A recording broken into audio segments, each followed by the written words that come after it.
Yo, what's happening? We have Big Ray joining us shortly. He is changing out of his clothes. You guys are lucky you missed, or maybe not. He was shirtless there for a second in the lobby before I saw some boobage, and he's getting some clothes on. But we're going to draft some Underdog tonight. There is a pretty light slate of tournaments right now. Looking at it right now, the Poodle just ended. We have Best Ball Mania, Eliminator. I don't like the Eliminator. Best Ball Mania is a little too early. We have the Mastiff is $1,000 entry. The Frenchie, I already did my single entry. I've already filled out all 10 of my Pitbull teams. So we really have to go sit and goes. We have Derek in here. What's going on, man? How did golf go? I'm glad we didn't bet. It was brutal. It was brutal. 3 guys I played with all shot over 130, I want to say. But here's the scorecard. Yeah, it's a little dark. I beat Ray by 57, and I did not have a birdie. I played like dog shit. Steady, I guess, but I played terrible. It was one of my worst rounds of the year. Easy course, so I feel like 75 is – I played like 82, I feel like. But it was not a good day on the links for Ray. We had a good time, though. Very good time. Kind of a blowout. But I think I had to give him 50 strokes. But giving somebody 50 strokes is a lot of fucking strokes in golf. Like, if he just played smarter – it's hard for me to beat him, right? All he's got to do is make a fucking 7 on every hole. Maybe a 6. But anyways, let me know who's down to draft. We're going to hop in a sit and go. And I'm looking here. We have a 12-person draft that is 6 out of 12 filled. So hopefully Ray gets his ass here. Otherwise, he's got to wait. I'm going to join this one. It's the bottom one on the 2026 slate, 6 out of 12. Let's join it up now. Very steady. Yeah, steady. But, dude, that's an easy course. Like, a lot of 360-yard par 4s. Like, I'm hitting sand wedge into most of these greens if I have a good drive. Like, dude, I got to, make some birdies. But didn't make any putts. All right, I'm going to join this one. It's, let's see. It's not the one on here. This is sprint season. Let me change this, see if it updates here. Just the normal slate is what I want. 2026 season. C1 6 out of 12. Here it is right here. 2026 season. We're going to join this up. Whoever gets in, gets in. Let's do it. Hopefully Ray gets back in time to join this. Otherwise, he's watching. We are still looking for 4 people. We're looking for 3 people. It's probably going to get full. I told Ray to be on here right at 11 because we want to get this going. This is regular season, Keith. Regular. Just the regular loadout.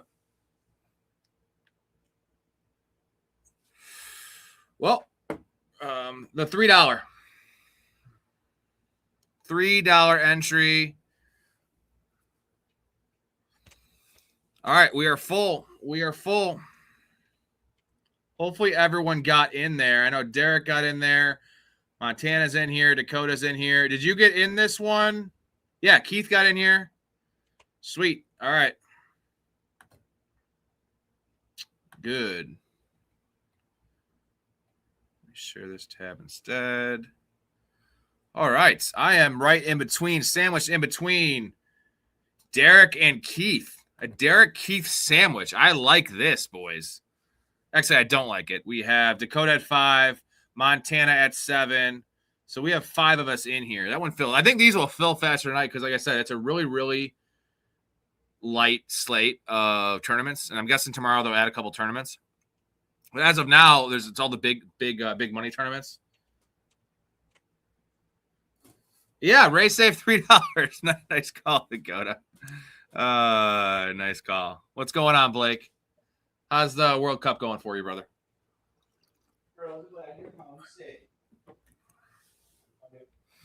All right, and we are off. Where is this one at? It is right here. Nope, that's not the right one. 6 picks away. Jake, you didn't get in this? Jake did not. Group stage is over. Sorry, Jake. It filled pretty quick. Hey, my co-host tonight didn't even make it in. I mean, he hasn't been really by the computer. There goes Puka. Guys, we did a late night stream last night. I hopped on after the wedding, like a really late night stream. It was just me, Derek, and Mouth in here. Like literally, there was like 5 people on the stream, and We got some of the craziest values. I got JT at 12 in Poodle. I got JT at 12. I got Puka at 6. We also had a guy start off the draft with Justin Herbert at 2. He took Herbert, then he followed it with Ladd, then he followed that with Quentin Johnson, then he followed that with Trey Harris. Those were his first 4 picks. So a lot of people in the chat were saying that's going to be thrown out. That draft's going to be thrown out, and I've heard him do this. He had 5 tight ends, 4 quarter. It was the worst team I've ever seen drafted. But like in turn, we all got crazy value. Big Ray, what's going on? Yellow. You missed the first draft.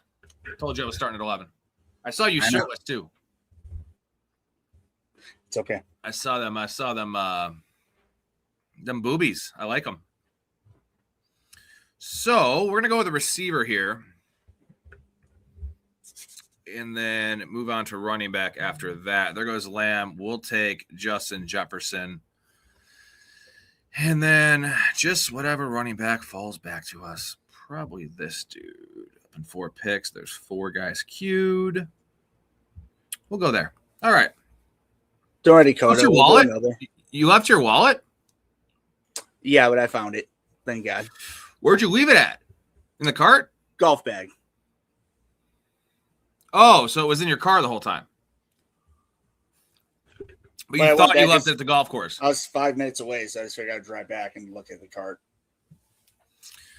Blake wants to draft on DraftKings. If anyone is willing to hop over and draft with him, post that in the Discord, Blake. Jedi missed. I know Jedi missed it and Jake missed it. So you guys are welcome to hop in and draft with Blake. The last time we drafted Dakota, it really, really upset me. Oh shit, Dakota didn't miss one. Yeah, we waited for got damn near 25 minutes to get in the lobby, and that was just like. Not to mention the drafts take so long. I was like, nah, I can't do an hour and a half for one draft. We're going to get – let's crazy, go with King Henry in a sit and go. Go a little safe here. Anyway, Ray, I showed him the scorecard. It was not your finest hour today. That was a rough round. I didn't know Steve has never golfed before. Oh, he's golfed before, but obviously not much. Oh, Jesus. At all. That was rough. I did the math on the way home. I don't know. We got paired up with a random too. Super nice kid.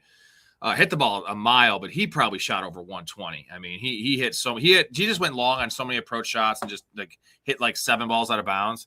He probably shot well over 120. Steve probably shot 140. So between the 3 guys, there was 400 strokes. 400 strokes. That is fucking wild to me. So what happens when you golf 2 times in through June 27th, and both were with you. Yeah.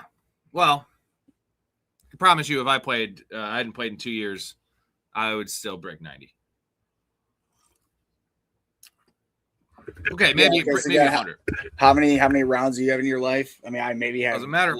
Yeah, I told you, man. My baseline when I started playing golf in high school was 95. That was my baseline. Whatever. That's when I never picked up a club before. I'm just telling you, that's what my baseline was when I was fucking 18 You want to act years like old. it doesn't matter? That's perfectly fine on your end. No, I'm not saying it doesn't matter. I'm saying shooting 130 is a whole different ballgame. You just said it doesn't matter. What the hell are we going to say? It doesn't matter? It does matter. I said it doesn't matter for like 130 is it's a very high number. I averaged 118. So my second time out, I was 130. Whoa. That's not that much more, right? I mean, I was more referring to Steve, though. Well, yeah, but because Steve couldn't get the ball off the ground. That's like trying to bang without getting a boner. It's very, very tough. You need to insert it in a proper hole. It needs to be somewhat erect. Like the half and half's tough. If you try that and try to get it shitting in. On your fucking Patreon member. I'm just fucking dude. Talk about golf. Goddamn. Just saying. I'm sorry, Steve. Hey, man, that was brutal, bro. That was brutal. Oh, he knows. I told him that I'm usually bad, and I was telling him to pick it up a lot. So, yeah. And I was picking up a lot as well. I told him. Oh, I don't care about skill. I've played with women. I've played with bad players. I'm just a pace of play guy, typically. Well, you're usually really good. When you're with me, we're fucking golden, man. Me and you in the same cart. we fucking moved that shit along. When we played in February, that was super quick. We were actually waiting on the people we were playing with. Right. That last time. I totally forget who they were. Because I had their names in the scorecard. I can't picture them now. It was a dad and a son. Ah, that's who it was. Okay. All right, this draft is moving along here. Sorry Dakota didn't get in. Sorry to Jedi. Sorry to Jake. Jake is drunk again. Hell yeah, Jake celebrating the pre 4th of July little party. You know, it's the 4th of July month. Can I remember how I had a birthday month, Ray? No, I didn't know you were a woman, but sure. No, remember how you made the joke because I said, I had a couple things going on like 2 weeks before my birthday. Hey, it wasn't up to me. It's my wife likes doing things like that. Yep. Oh, yes, women do like to do that. She's smart. As long as you're not the one planning it, it's okay. Can we have an epic Big Ray rant tonight? I do have a clip I'm going to play for you, Ray, that per Dakota's request. Oh, shocking. Is awesome. Shocking for Dakota's DeGrasse. You're going to love it. DeGrasse and request. I think you know this movie. We'll see. We'll see when I play the clip after I'm up. So we are up to pick 34. That was my can't really take TV turned down. It's my bad. Let's see. Colson Loveland. Here you go, Dakota. All right, a sit and go. I kind of just want to play this safe here. And there's no way I'm getting this specific player back to me. There goes Javonte Williams. So, what are you we'll see who Mr. Keith takes. By the way, Keith, we gotta figure out when you're gonna come on the stream. I'm gonna have Keith on to draft some best ball next week. Also, guys, tomorrow is the return of Mike Storey. He has not been on this program for over 2 weeks because he was in Disney World. So yeah, looking forward to have Storey on. We're doing Mike Storey's ADP surprises. He has not done a single draft yet. He's not really a best ball guy. So he hasn't really been looking too much. That's why he always asks me on the stream, is like, where's this guy going? What's his ADP? So I had him go through the ECR, Fantasy Pros ECR, and give me his top 10 surprises, whether it's a guy's going too high, too low, whatever. And that'll be a good barometer for us, because Storey knows ball, but he is not really in the best ball streets. So he's kind of going in blind with these ADPs and going to react in real time. So excited for that. Yeah, I got you, Jake. You're still in the Discord. You're gonna be back in the community, even though I still treat my guy like a community member, because Jake is a community member. Appreciate you, man. Much love. And we're back on the clock. And Josh Allen just fell back to us. I was gonna take him in the 3rd round. This is working out pretty nicely in a sit and go. I'm not worried about stacks at all. I miss Storey as well, Jake. Me, Ray, and Storey did a lot of epic movie pods. So if you ever want to see Storey and you're interested in something different than football, they're all long form videos, about an hour and a half. And we probably did I've done like 30 of them. Me, you, and Storey probably did about 10 of them, right, Ray? Roughly. Yeah, probably maybe a little more, 10 to 12, at least 10, I would say. Some really good ones in there. Office Space. There's quite a bit of good ones. We did Shawshank, Dark Knight. Off the top of my head, I'm thinking of some epic movies we did. Really, really good time. So those we also did like those movies. We did like categories too, like best movies, and if you're a Seinfeld fan, we did a 2-part Seinfeld episode. That was awesome. I was wearing the puffy shirt. You were.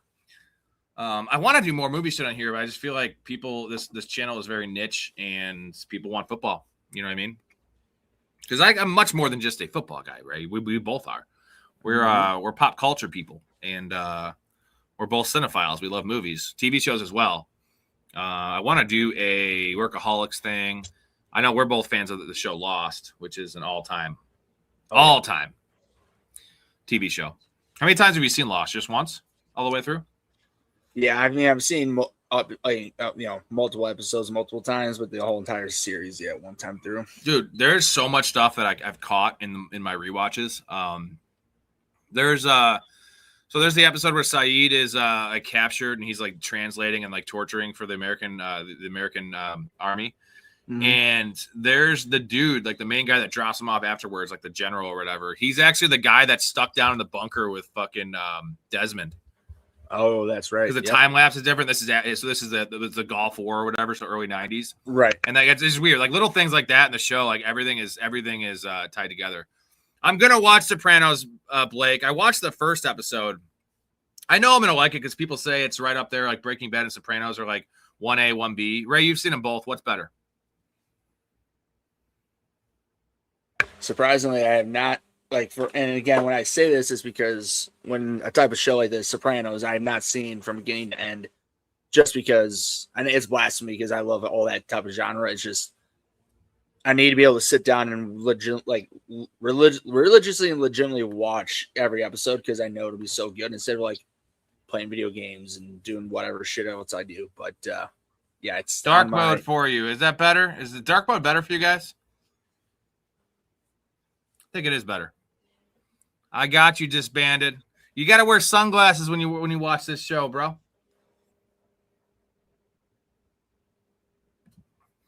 How would you rank these films, Ray? We have Road Trip, Stealing Harvard, and all the American Pie movies. So let's just call it Road Trip, Stealing Harvard, and then American Pie 1 and American Pie 2. I think American Pie 2 might actually be better than the original. Rank those. I think we're both going to have Road Trip number 1, right? That's one of our all-time favorite movies. I would put American Pie 2 just above Road Trip, and it's not by much, but I love American Pie 2. I would put that, like, if that's 1A, Road Trip's 1B, and then American Pie 1 and Stealing Harvard, but I do really like Stealing Harvard. Another movie just like that I was watching the other day was Orange County with Jack Black. That's an early Jack Black, Colin Hanks. That's pretty good. That cameo with Ben Rob, that's one of those. That's one scene I forgot when I was watching it the other day. I was like, damn, dude, I should have added that in one of our movie streams we did when Jack Black is at the administrative building and smokes weed with the receptionist in the middle of the night and burns it down. And then Ben Stiller comes up to him, who's the firefighter. Hey, what's your name? It's Joe John. Joe Johnston. Joe Johnston, huh? He's like, yeah. All right, Joe Johnston. What happened here today? I don't know, man. Like, he just goes this whole story of like, I just tried to stop her from freaking out, and she burned the place down. Blah blah blah. She said it was electrical fire. Yeah, electrical fire, man. The circuits just started lighting up like fireworks, man. I don't know. Catherine, who's Catherine O'Hara is the mom from Home Alone. She's the mom in that. She's awesome in that as the alcoholic, trying to hold it together. And John Lithgow. Yeah, Lithgow. Yeah, he's solid as hell too. Yeah, dude. But like Jack Black, that's one of his best performances, and he's not in it that much, but every single time he's in it, every scene is so fucking great. Yeah, Dakota. I'd agree with that. That's a good movie. It's an underrated movie for sure. Good question here so Blake said I got to watch at least 5 episodes. Did you answer the question though? What's Sopranos or Breaking Bad? If you had to rewatch one right now, or you can only watch one show for the rest of the time, which one are you watching? I think they're both around the same episode, like same amount of episodes. Well, again, I've seen Breaking Bad from beginning to the end. I haven't seen Sopranos beginning to end, but I do really like the gangster genre a lot. So I guess if you're asking me for one for the rest of the time between the two, I'd probably just go Sopranos. But it's not like guaranteed. You know what I mean? When I say that, it's not like, oh, it's a shoo-in. You know what I mean? Breaking Bad is unreal. Yeah. So Breaking Bad for me is a show that I watched the first season 3 times. There's a couple shows I did that where I watched it when it came out, and then the first season isn't that great. I mean, compared to what it becomes. And then the second season I watched with somebody, and then I just, whatever. And then the third time I watched it, I watched it all the way through. And people always say, oh my God, it's the best show ever. And like, usually that disappoints. You hear that with The Godfather and some of these other, bands, anything like that, shows. And like Breaking Bad is probably the best show of all time because early on it's funny, really dark humor. And then it just gets so dark and acting, character development. We've talked about it ad nauseum. Fucking awesome. I hear The Wire is also really good as well. This is a good question here from Blake. I like this for both of you. What's one movie / show that you wish you could watch for the first time again? Now this is a loaded one because there's a lot of good answers. I know like certain movies like the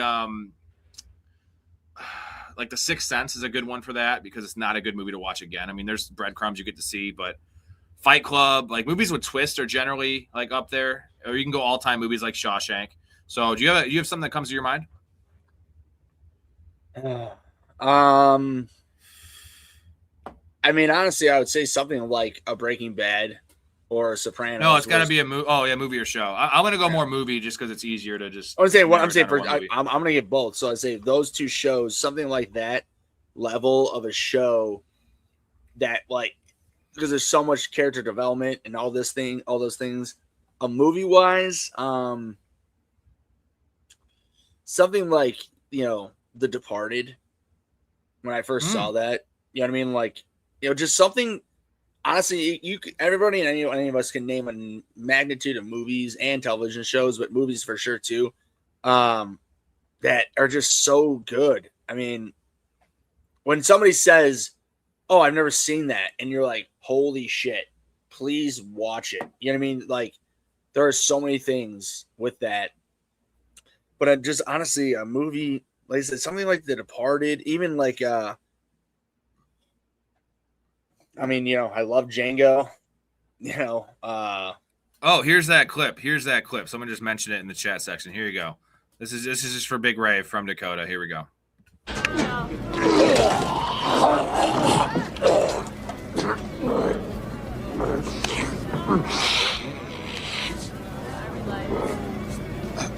Hey, if you're hungry, I left a few hot dogs in here. Oh. I'm back. Puke and rally! Woo! Give me a beer! So you want to know, like, the funny thing is that you just showed that is that character is the origin of Big Ray. Because the O'Carrolls, when I would go over to their house a lot, and we'd watch that movie a lot. And then Not Another Teen movie as well. Mm-hmm. So the Billy Ray or Billy Bob. And nonetheless, it just, of course, him being bigger. Even when I was that young, I was not even as big as I am now. But nonetheless, it just came around to just somehow or another. Oh, I think it was because it was Billy Bob in Varsity Blues and it was Billy Ray in Not Another Teen movie. He played the same dude. Yeah. And so just Billy Ray. And then as we got into high school, started lifting, it became, because they would call me Billy Ray. And then it got to Big Ray in early high school, and then here we are. Do you like King of Queens, Ray? You know what I do? First off, Jerry Stiller is the best part in that entire show. It's not, I wouldn't say it's my favorite show, Jake, but Jerry Stiller is an absolute, comedic genius. Every time he's in Seinfeld and in that show, he steals the entire scene. I like it probably more than you do. I'd be willing to bet, but I like it to a point. It's not like the greatest, but I do like it when it's on. I'll watch it. Not religiously though, but I like Tucker Kraft. Fuck. We're gonna take a floor guy. I like King of Queens. I'm not the biggest Kevin James guy. I will say I kind of like Paul Blart a little bit. I'm just a huge Chris Farley guy, and for me, it's like once and there's Chris Godwin, motherfucker, dude. So let's take. Oh yeah, Jake, dude. Without Jerry Stiller in that show would have been canceled within 1 or 2 seasons at most. Don't like this pick at all. I don't like RJ Harvey. And Blake, dude, that 70s show, so fucking good. You know what's sad about that show, Rob? Tell me if I'm right about this. Give it another 10 years, not even that, another 5 to 10 years. The whole younger generation, probably even now, like they'll watch it and they're just like, "What the fuck?" They're just confused about how could they not? Everything in that show, in that 70s show, nothing is like that now. Like in reality, except getting your. Did you watch that 90s show with Dennis? No, but I've watched it on YouTube just to get a. I remember it for a fact when it was on. I just never. No, that just came out, right? Isn't that like kind of just the sequel? Oh, that 90s show. Oh, I'm sorry. I was thinking of that 80s show. My bad. That 80s show with Dennis. You remember that? It was a spinoff of the 70s show. Dude, Dennis Reynolds, what's his name? He was the main character. He was the Eric in that show. No way. Yeah, dude. It was on for one season. I think it lasted less than 8 episodes, maybe 7, 8 episodes. Yes, but that 90s show, yes, I have watched it. It's not that great, but it's fun for the little nostalgia. Yeah, that 70s is just a better time to make, stuff. And not as a good time too, but it's not as funny of a time as the 70s. And there's some epic scenes from that 70s show. I always thought it was really weird. We have a friend, I'm not going to name him by name, but he thought that Donna was like the hottest chick ever from that show. And not even just in that show, which obviously has Mila Kunis in it, but like saying she's like a supermodel, like one of the hottest girls in Hollywood. And I'm like, dude, she's okay. She's a giant human being. She's like 5'10". And broad shoulders, and she's fine, like everyday life fine, but like not celebrity fine. Right. And I always had arguments with him about this, and like Mila Kunis is just way hotter than her. Well, especially Mila Kunis in Forgetting Sarah Marshall. My God. Yeah, that she's like the hottest. I mean, everything. I think that the thing that the disconnect with Mila is the fact that she plays Mag, which Mila is an all-time comic actress if you think about it, because like her portrayal of Mag is so perfect. And it's just funny that she's the one that actually plays Mag. And Meg is just such an annoying, just a character that just gets shit on by everyone. Like like you could do a clip, like a compilation video on YouTube of all the times Peter just treats his daughter like shit. And it would probably be like 2 hours long, right? All the Meg like Peter stuff. Shut up. Oh, I've seen compilations to a point, and it's like at minimum 5-10 minutes. And I know for a fact, I remember a lot of clips that were in those said segments that I would watch. Yeah. But they're out there. And as a matter of fact, somebody has an like you said, 2-hour clip compilation of just Meg getting shit on by Peter. Jake says the whipped cream scene from Varsity Blues was epic, especially when I was 10. First boner he ever had. Yeah, man. That's what's her name again? She's in Final Destination. She's never really had a great career, but she was really great. She actually, she has a better career than you'd think. I'm saying is I feel like with that role and that part, she should have like launched off in the stratosphere because it was such a sex symbol. Ellie Larder. Ellie Larder, yeah. Yeah, Ellie Larder. She should have been way bigger, I guess she's like she's like a Helen Hunt, right? She's like the young version of Helen Hunt. She's not the hottest in the world, but she's solid. Hey, Helen, what's going on? How you doing? I mean, this isn't too much in the stratosphere of things, but it does say that she's estimated net worth around 8 to 12 mil. But to your point, that means she made a majority of that in her early career, early career, I should say. And probably a lot of that is just based on reruns and getting paid on that shit. I told you the weird thing I read about Varsity Blues, right? Because I was watching and I always kind of just like read about the movie when I'm watching something, so it's something I've seen. And remember I told you that the kid, so I think it's Paul Walker's brother or Vanderbeek's brother in the movie disappeared when he was like 18 in real life and they'd never heard from him again. He's like a missing person. The one that was really weird. So potentially the one that was the cult leader that was Vanderbeek's brother, or like you said, he's a younger brother. He's like 12 in the movie. Yeah. Yeah, no, he's the one that his dad hates Vanderbeek, but in reality his dad hates his little brother even more because it's a little, who the hell are these? They're my followers. Get them the hell out of here. You're playing football. Right.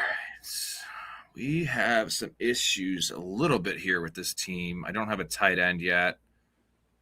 I do like the receivers. Don't like the running backs. I need a second quarterback. I could take one. I don't want to. Do it. I have Josh Allen, so it's like I don't really need a great second quarterback, but if I can get value at one, then why the hell not? I should be able to get Jackson Dart here. Nope, I can't. I can't get him. This guy takes back-to-back quarterbacks. Okay, so that's off the table. You can take this dude. No, everyone IQ is just gone. Is that what I'm hearing? seeing. So let's take Rachaad White. Just build up the running back room here. Dude. Yeah, so it was Moxon, so Vanderbeek's little brother, and said that, which is even crazy, it said that he was last seen by a friend at approximately 4:15 a.m. on January 5th, 2006. And then on my birthday of January 9th of 2006, he was reported missing, which is even weirder because he has never been seen since, like you said. That is weird, man. It's very weird. We got Cry Dog in here. What's up, buddy? Whose line is it? Anyone? Anyone? I know you love that show, Cry Dog. I haven't seen too much of it. I've only seen it when you put it on, but it's like an improv type show, right? You've never really seen like Whose Line Is It Not Anyway? really, no. Really? No. When we were growing up? Damn, dude. Never really my thing, man. What do you mean never? I know, Cry Dog used to yell at me. It just wasn't my thing. I don't know. What do you want me to probably say? didn't even give it a chance, dude. I used to watch it with Cry Dog. You probably saw one bad episode, and you just said, oh, not my thing. Yeah, I think actually it's probably exactly what I did. I was between that and Muhammad. Why the fuck would it be between that or Muhammad? Why don't you just pick a common name like a normal person? Muhammad is the most commonly used name on earth. Read a fucking book for once. I read books. All right, so if you're just tuning in, this is a sit and go. This is just a one league kind of thing. We have 1, 2, 3, 4, 5 of us in here. Dakota isn't here. I thought he wasn't. We have 5 of us in here, 5 of the 12. Sometimes we have like 10 of us in here. So we will see how this turns out. Oh my God, Dave! I'm watching. I have It's always Sunny, the Pepper, the EMT episode. It's pretty good. That's a pretty decent like new one. Oh, I think this is by far my favorite episode in the entire news, like in the last 2 or 3 seasons, no doubt. They took the idea from the early season one where it's the Serpico ripoff where they have the cat and they're trying to be cops. Like I think that's where they got the idea to kind of respin that plot and EMTs, and just the pepper aspect is so fucking stupid but so great.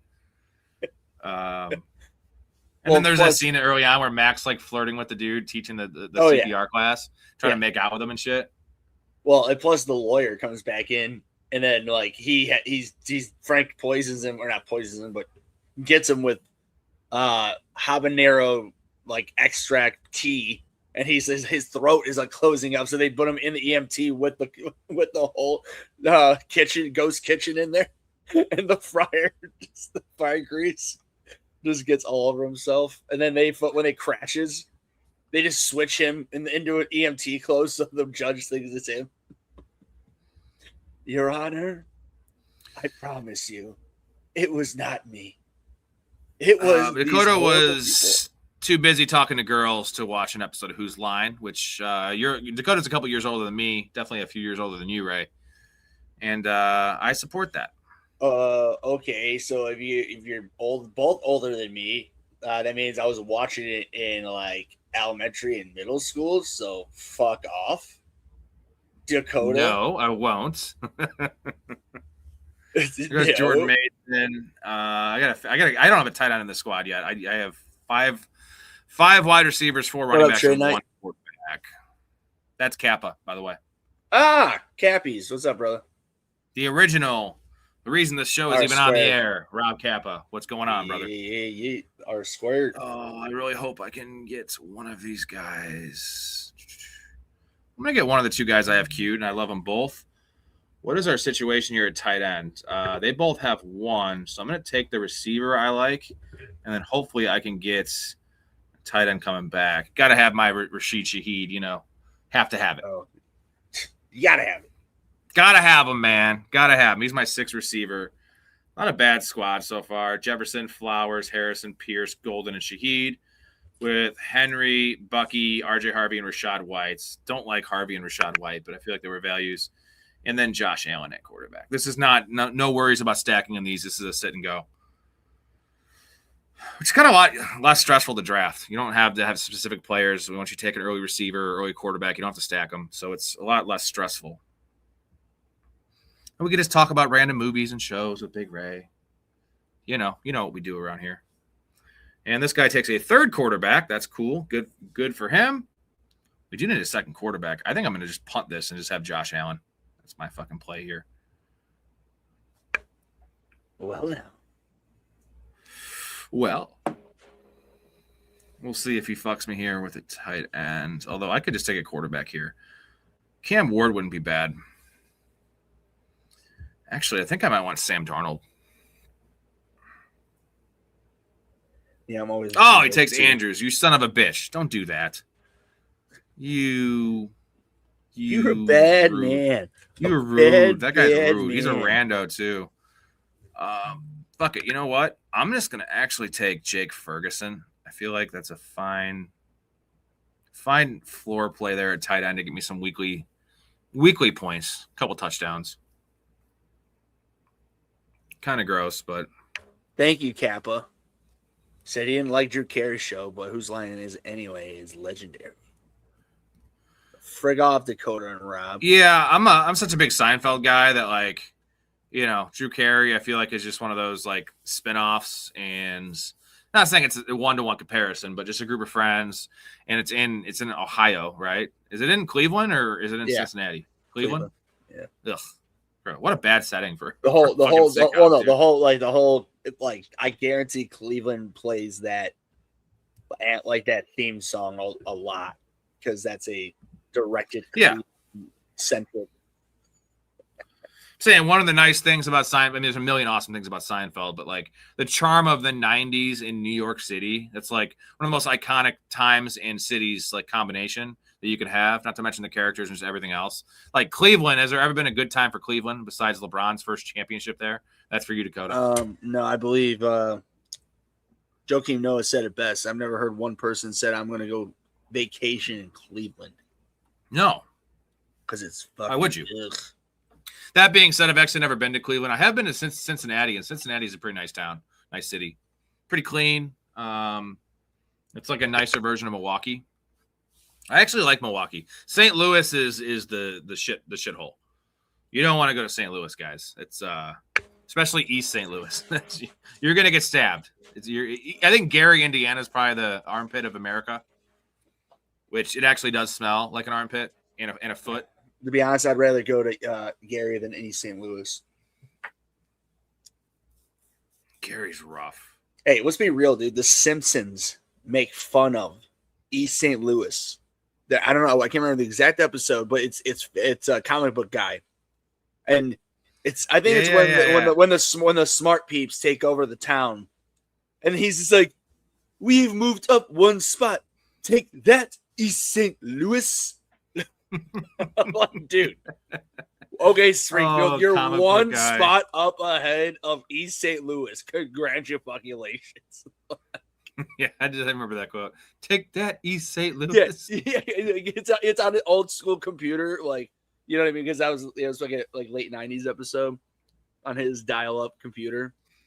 Oh man, is Jersey really that bad? Rob, what? Come on. Are we gonna think? Well, it's a sunny episode, but like, do you think they're lying? Do you think they're lying? I don't.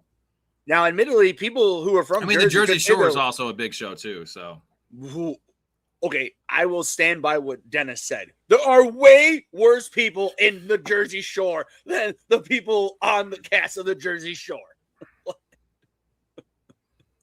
Now, admittedly, I do think that maybe Always Sunny, just because they're from Philly, like likes to hate on Jersey. So maybe they make it a little exaggerated on purpose, but I guarantee that place is a fucking trash hole to a point. Now, Nelly is definitely from St. Louis. He brings it up all the time. And he said, never go to East St. Louis. We got Campbell in here. Can't believe he took RJ Harvey, Roberto. I don't like RJ Harvey so this is a sit and go, Campbell. This is not a tournament. This is just a one league situation with a bunch of our members here. And I like Harvey more. I don't see the upside in Harvey for a tournament because I don't think that if Dobbins gets hurt, okay, when Dobbins gets hurt, it's not when, I don't think he's a starter. And if Jonah Coleman doesn't have a role, it's still a split backfield. But I feel like RJ Harvey's gonna have a nice floor role of 9 carries a game, 3 catches a game, 12 touches a game. And his touchdown numbers are not sustainable last year. Did he have 10 touchdowns last year somehow? maybe 9 or 12. 10. I think he's gonna have six or 12. 7 touchdowns. But yes, good call, Campbell. I do hate RJ Harvey, but no player is undraftable in my book. Did somebody take? Someone took the quarterbacks, so we are really getting thin at quarterback. I have Josh Allen though, so let's take Bryce Young just to get a healthy body in there. Nelly was apparently born in Austin, Texas, but I know he reps St. Louis all the time. Him and that Band-Aid of his that he always has. Like, you know what's awesome? If you're ever with Nelly, like, and you get like a cut or something, like he always has a Band-Aid. He just takes it off his face. It's awesome. It's just he's a good friend to have because you don't have to worry about getting infected or infections anywhere. Excuse me, sir. This is private property. What are you doing? Just taking it all in. You're staring at my daughter's bedroom. She's really grown into her body. This is going to be a fun summer for her. So, at like Nelly's St. Louis house, I mean, this is like 20 years ago, but you could just drive right up to his house. There was no gate or nothing like that. Because when I would go down to Missouri with Lutz, we would drive by his house like when we were younger, when he was like fucking the king of kings in the rap game. And yeah, it was just so weird. I don't know. I just always expected he would have more security than just literally being able to get out of your car and go walk up to his door and knock on his fucking front door. But, that was also 20 years ago. People weren't as fucking crazy. Think the world wasn't as crazy, But, Derek, why did you take TJ Hawkinson, man? I lay claim to a few players in this channel. TJ Hawkinson's the highest one up on the list, and you just can't do it. I'm sorry. When we do draft grades here, I'm giving you an F just for that. Sorry, brother. Can't do it. And then Dakota did not like my joke. I called it limp, my Nelly Band-Aid joke. I thought it was a good dad joke, right? Like, it was so bad it was good. I thought it was funny. If I heard someone say that, I'd shake my head and just say, all right. It's a white guy joke. That's what we do. I guess I have some better jokes sometimes, but Ray, I know, Ray, you appreciate it. Tell the people you appreciated it. Of course I appreciate it. Just because they don't want to appreciate it's not our problem.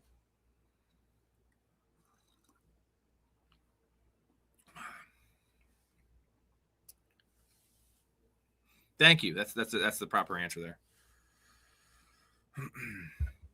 Jake says most of his songs are about St. Louis. Yeah, he's talked about the arch the whole time. Well, Derek, and see, now you're even pissing me off more because you're saying that TJ Hawkinson's a good backup tight end. No, it's like Dennis when he gets pissed at Sonny. This is not a starter car. This is a finisher car. Like, TJ Hawkinson's not a backup tight end. He is a starting tight end. Not even like on the Vikings. He's a starting tight end in fantasy, dude. He's a top 12 dude. You know it.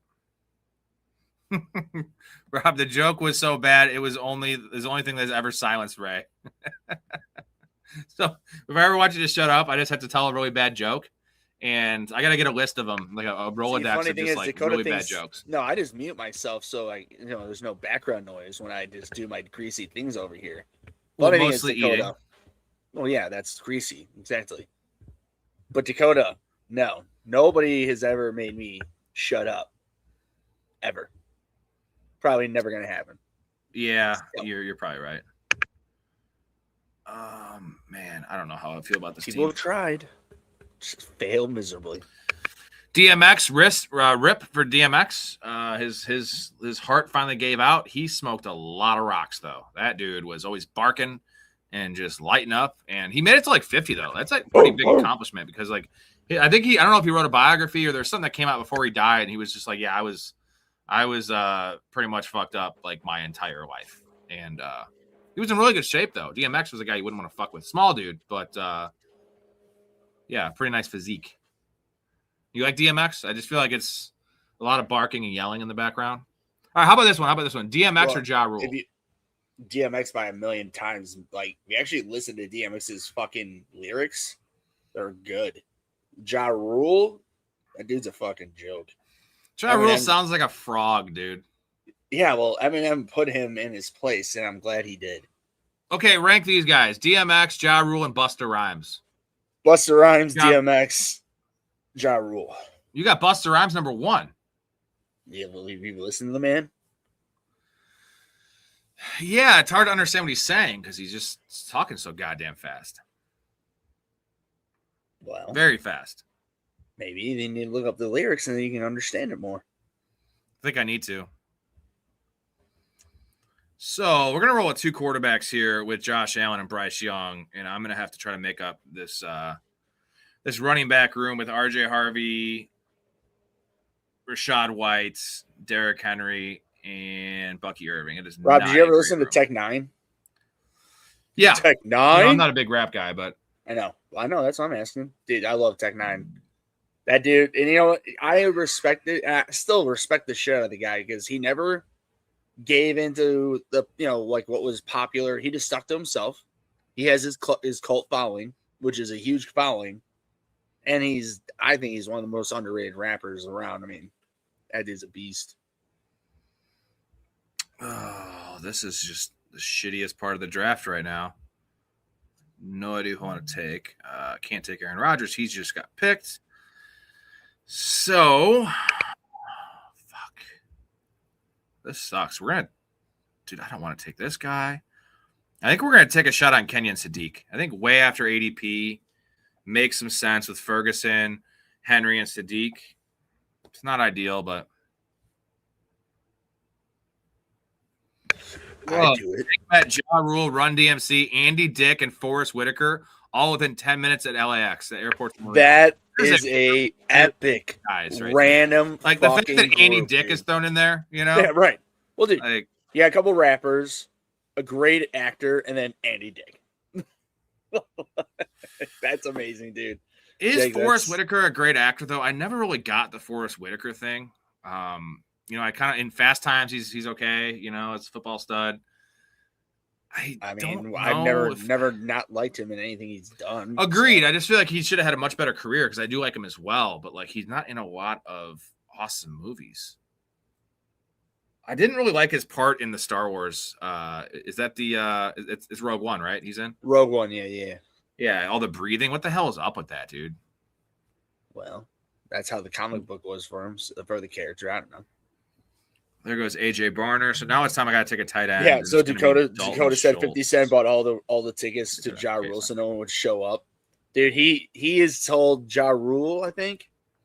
What rapper was it that 50 Cent said he would pay him to read a chapter of a children's book, and he'll pay for like a bunch of money to their favorite charity? I think it was Ja Rule, and he just completely never responded. Oh, we need running backs. This is rough. All right, so one running back and one receiver.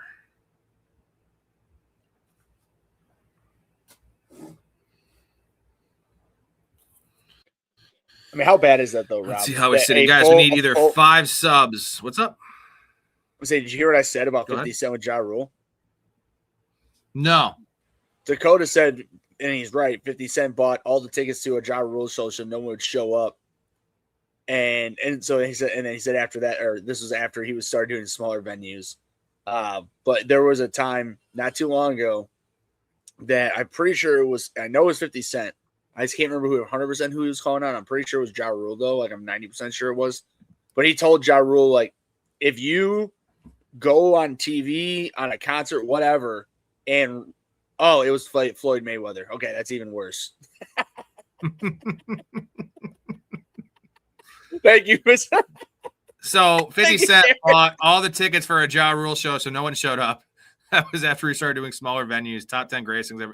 That is pretty awesome. That is But no, so that's what it was. He told Floyd Mayweather he would pay a shitload of money to whatever charity, or even just pay him, whatever it was. It was either way. Floyd, if he was not what he is of a fucking idiot, would do it. And he just didn't want to read a chapter of a children's book. It wasn't even a chapter of a book. Children's book. Hop on Pop. What? Berenstain Bears? Berenstain Bears. Oh. Hey, a that's soft got spot the in my heart for the Bears. that's a Mandela effect, by the way, dude. A lot of people fucking have a lot of things to say about that because I think it's like the Bernstein Bears. I don't know. The name is different. Yeah, I've heard that too. Yeah, it's weird. Jake's met James Cameron too. We were waiting in line with him after Avatar came out. He asked us if we liked the movie, and we said yeah. Also, I got to read this comment. This is pretty good. Andy Dick was eating Burger King when I saw him. Just such a perfect comment. Oh, Dakota, I know. That's why I love 50 Cent for doing that. James Cameron's a weird dude, and probably one of the most successful filmmakers of all time. I mean, by the terms of like the money he's made, he is, because Avatar, Titanic, and Terminator, like those three alone are all top 10. Like if you take in like Spielberg, I think Spielberg's probably the answer because he's the most successful and has the most money because he's done way more stuff. But James Cameron's been involved in 3 of like the top 5 biggest movies of all time. Titanic was number 1. I think South Park purposely, or not, well, they did purposely, but perfectly portrayed his ego in that episode. Yeah, the bar. Yeah, it's at the bar. Terminator 2 was the highest grossing rated R movie of all time. And then like Titanic had that forever, that like just in general, the crown of most money made. And then Avatar has just smashed that. And did you see the new Avatar? Have you seen the new Avatar? I've seen the first 2. I didn't see the Way of Water or whatever. I'm only seeing the first one. Okay. Second one's pretty good. I didn't see the second one's The Way of Water. That one's just too long. Like, I mean, all James Cameron movies are too long, but like when they're amazing, like I don't think Titanic's too long. I think it's worthy of a watch. Terminator's definitely not too long, but and the first Avatar, I don't feel like was too long. That movie was awesome. Like that was just the world building, everything about it was just awesome. Like I could have used another 10 minutes even. But once you get to the second one, it's like the same shit. It's like we don't need to build any more of this world. We know what the world is. Get to the plot. I mean, I'm sorry. Like for me, it's just so easy to see through. It's just it's a propaganda bullshit series. All it is to say that the white man are taking over the non-white people. That's all the fucking whole series. It's essentially a story about the Native Americans. Yes, 100%. In a nutshell, yeah. Yeah, and the first one's fine because it was a standalone movie, but to do another one is a little wild. We have 2 options at running back here. Well, thank God they didn't do 5. They ended it with this one. They were supposed to do 5.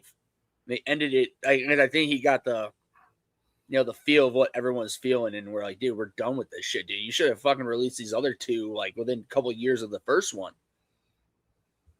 Also, James Cameron, how about you come up with a new idea? Because you're obviously a genius. Like you came up like Titanic, it wasn't obviously that's a real story, but Terminator and Avatar alone are 2 all-time epic original ideas, right? Now, right. There's a lot of stuff about Terminator that he stole that. There's a what the hell is the show? There's a show that he pretty much Outer Limits, I think, or one of those shows where he kind of ripped off the idea for Terminator from that. But he took it in such a good direction. And obviously now fucking Terminator movies are just bad. I still watch them all, but if we're going to start ripping on Hollywood for stealing ideas, there will be no ideas, okay? How would there be a Pepsi without Coke? How's there GoBots without Transformers? That's true. I mean, this is just, by the way, I'm taking that. How would we have this channel if it wasn't for Flock? You know what I mean? Yeah. I'm just kidding. We don't just do basketball drafts around here, boys. And we've had this channel for longer than that's been around. But fuck yeah, Jake. Thank you, Jake. It is amazing. It is amazing. And you know what? It's one of those movies that people hate on it because it's got all the awards. Obviously, it's got young Leo. Like everything about it was, all the people going to see it 7 or 8 times. But it's awesome. It's a gigantic romantic like movie, but there is so many great aspects to it. Can we also give a shout out to Celine Dion's music, dude? Like, shit's epic, man. Well, dude, the fact that she was not any like wanting to do it because like she thought it was gonna be a waste of time, and she did it, and it got like it's literally now one of like the most greatest epic songs of all time. Thank God. Erica, my wife, doesn't like Titanic. I always try to watch it with her, and I have to watch it by myself. And she's like, it's too long, and it's just like corny and cheesy. I'm like, first of all, the late great Bill Paxton is in the first, like 20 minutes of the movie. I love Bill Paxton. Like, and there's a lot of awesome things about, and the boobs. The boobs are cool. Were cool, especially when we were like 14. But those tits were nice. Yeah. Derek says, "Are you a Tarantino fan?" You're looking at two of the biggest Tarantino fans, not of all time, but it's your favorite director of all time, right, Ray? I mean, just based on how many movies I like of his, yeah. I mean, for top movies, I mean, mine probably Christopher Nolan is probably my favorite director, but Tarantino, I don't know, him and Nolan are probably right there. But there's many. I mean, Scorsese. I mean, I think David Fincher's my favorite director stylistically. I like a lot of the movies he's made. But the catalog is not going to compare to Tarantino because Tarantino has a 70% hit rate of, like, in my mind, all-time movies for guys, not just guys, but just like movie fans, Mm-hmm. And you could say that there's not a lot of not depth, but like there's not a lot of like his movies are all similar, right? Tarantino, you're watching a Tarantino. I wish he had kind of branched out and tried to do a drama or something because I know he could, but it's a Quentin Tarantino movie is an experience, and you're never going to be disappointed unless it's. I think the one I hated was Death Proof was the only one I was like, I don't really want to watch that again. And I watched it again for our rank. We did the movie, the rankings of Tarantino's movies. Mm-hmm. That was when I rewatched because I'd only seen one time, and I love Kurt Russell, and there's some pretty cool stuff in that movie. There's just way too much dialogue, and the dialogue isn't good. Right. All right, let's get to draft grades here. Ray, help us out. I'm glad I went to dark. Real quick, Jake was saying that has anyone ever found out what happened to Rose's fiance in that movie? Dude just disappeared. Well, at the end of the movie, when shit was going down, he went back for the amulet that she stole, and then when he figured out that was gone, he got on a boat and got the fuck out of there and lived. So, are you talking about the douchebag?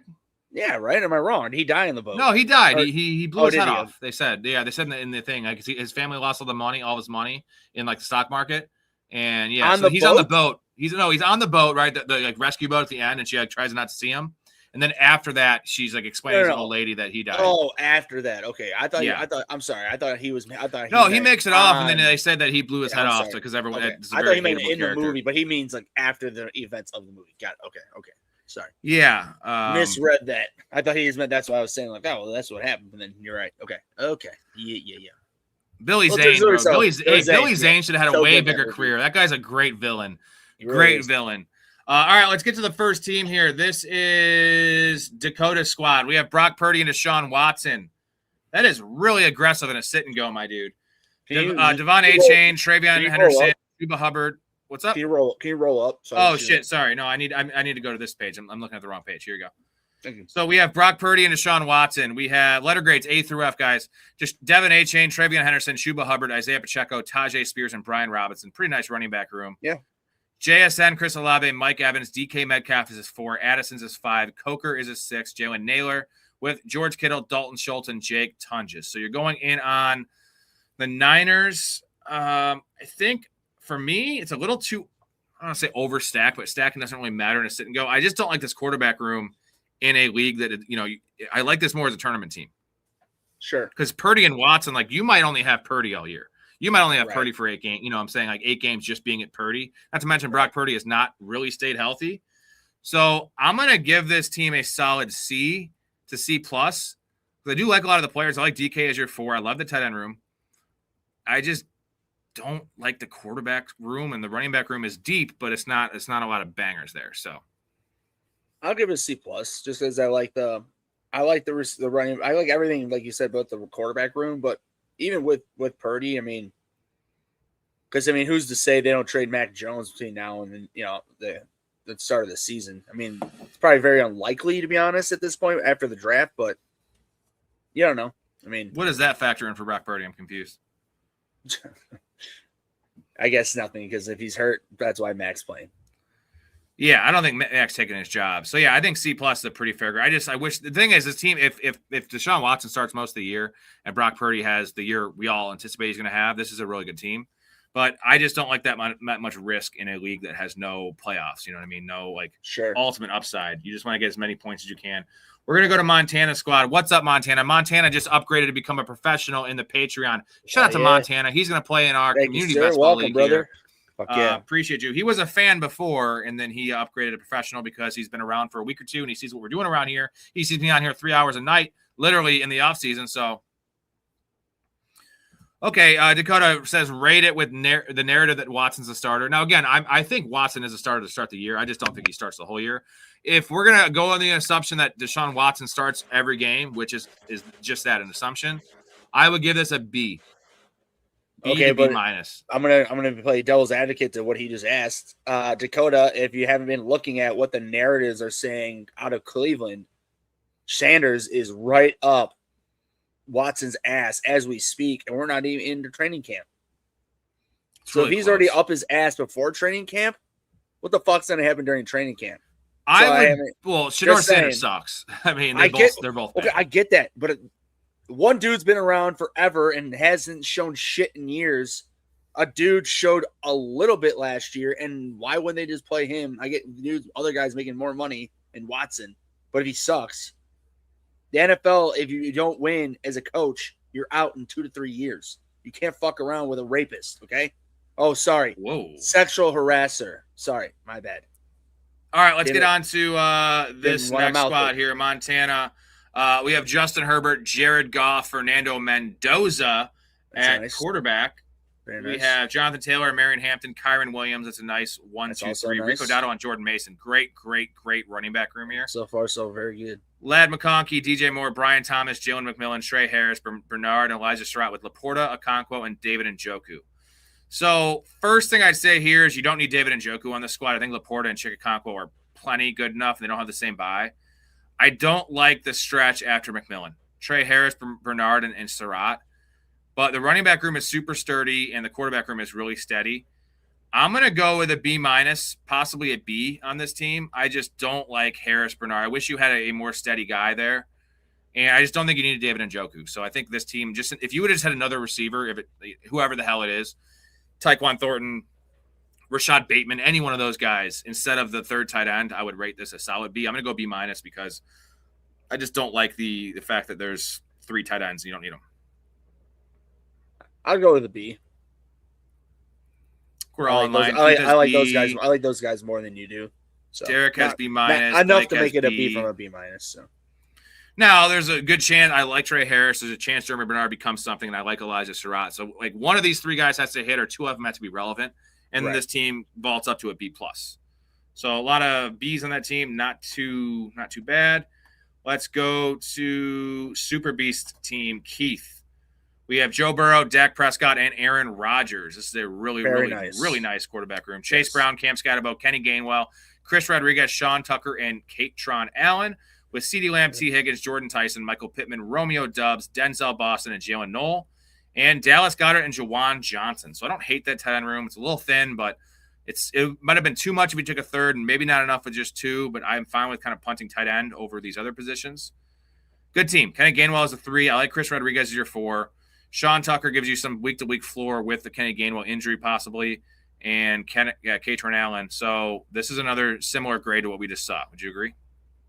Quarterback room's really good, though. I'd give it a B minus over. I like the team before more just because I'm not as big of a fan of the running back room as you are. I think just overall of players have shown it. I mean, Chase Brown hasn't continually has, but the rest of the guys, in my eyes, especially with Scatterbo coming back from a major injury, the rest of those guys just don't have a 1A role, maybe a 1B, which is fine for a backup. So it's not terrible. It's just it's not awful. I just give it a B minus. So that's still good in my eyes. It's just I like the team before a little more, but that quarterback room is really nice, and that and the wide receiver room. I want to address Dakota's comment. That's a good call because he definitely, there's some stuff with Deshaun Watson, but I don't think there's any of the R word. Also, I'm trying not to use those words, Ray. Because I didn't. I know you said that, but either way, I don't think we should be saying that for sure. I don't think he's a great guy, but I mean, you could say that about half the NFL. Essentially, I mean, I did correct myself when I said a sexual harasser. He did, yeah. All right. Hopefully, you two sees it like that. Let's go to my squad here. We have Josh Allen and Bryce Young. I hope so too. Not great, but Josh Allen is fine to be a 2 quarterback team here. Bryce is a fine backup. Yeah, I didn't want to take 3. You can't really take 3 with Josh Allen. I feel like it's a waste of a pick. Right. I was debating going like Josh Allen, Geno, and Brissett, like having 3 there, but I figured why not just take Bryce Young after right around ADP. Derrick Henry, Bucky Irving, RJ Harvey, Rashad White, Mike Washington, and Braylon Allen as the running back room. We have Justin Jefferson, Zay Flowers, Marvin Harrison, Alec Pierce, Matthew Golden, Rashid Shaheed, and Torrey Horton. So we have 311 buys there, but that is I still have 4 receivers that my top 4 guys, so I'm kind of cool with that. Ferguson, Hunter Henry, and Kenyon Sadiq at tight end. So I feel like it's a pretty balanced squad. Don't love the running. I don't like RJ Harvey as my 3. I don't really like Bucky as my 2, personally. But what do you think, Ray? What do you guys think in the chat? I like your team a little more than you do. I would give it a C- to B or C+ to B-. I feel like I don't know, because here's the thing: your receiver room it's not like the most elite, but at the same time, there's like how many do you got? 6 or 5? I have 7. 7. Okay, so then 6 I would never them, go less than that. But I'm saying 6 of those guys, is real nice. 2, upside. 6, 7, 3. And I like Bucky more than you do, so I think that's okay. And your tight end room, it's leveled. You know what I mean? Like there's literally like you'll have the floor, and then the ceiling. You know what I mean? So what's Sadiq? All right, we have a lot of people B+. A lot of people like this team. I'd say B-. Even I'll give him a solid B-. David, I'm doing my dynasty draft right now. I think Sadiq will follow me in the second round. Should I grab him? What's your take on Sadiq? It's a rookie draft, right? So in a rookie draft, 100%, David. Is this a slow draft or a fast draft, David? Let me know. All right, I think those are fair grades for the squad. I think it's a fine sit and go team. Obviously, that's how I drafted it. Let's go to the last squad here, and this is Derek's squad. We're getting another draft after this, guys. Another sit and go. So hang tight. We have Trevor Lawrence, Matt Stafford at quarterback. Pretty nice room there. James Cook, Josh Jacobs, Quinshon Judkins, and Tyrone Tracy. Rather sexy. Drake London, Malik Neighbors, Chris Godwin, Wan'Dale Robinson, Omar Cooper, Tesla, Calvin Ridley, Tank Dell, and Kayshon Boutte, and Luke McCaffrey with Tyler Warren and TJ Hawkinson. Dude, I love this build because as much as I hate having Neighbors as my 2 with the question marks, I feel like Godwin and Robinson are such nice floor plays to kind of soften that early season stuff with Neighbors. And the fact that you have, 10 receivers. So the running back room is fine with Judkins as a 3. I like Tracy as your 4th. That is fine. And I love the players like Tank Dell, Boutte, Ridley, Tesla. You got some upside and some floor mix in. This is probably my favorite team.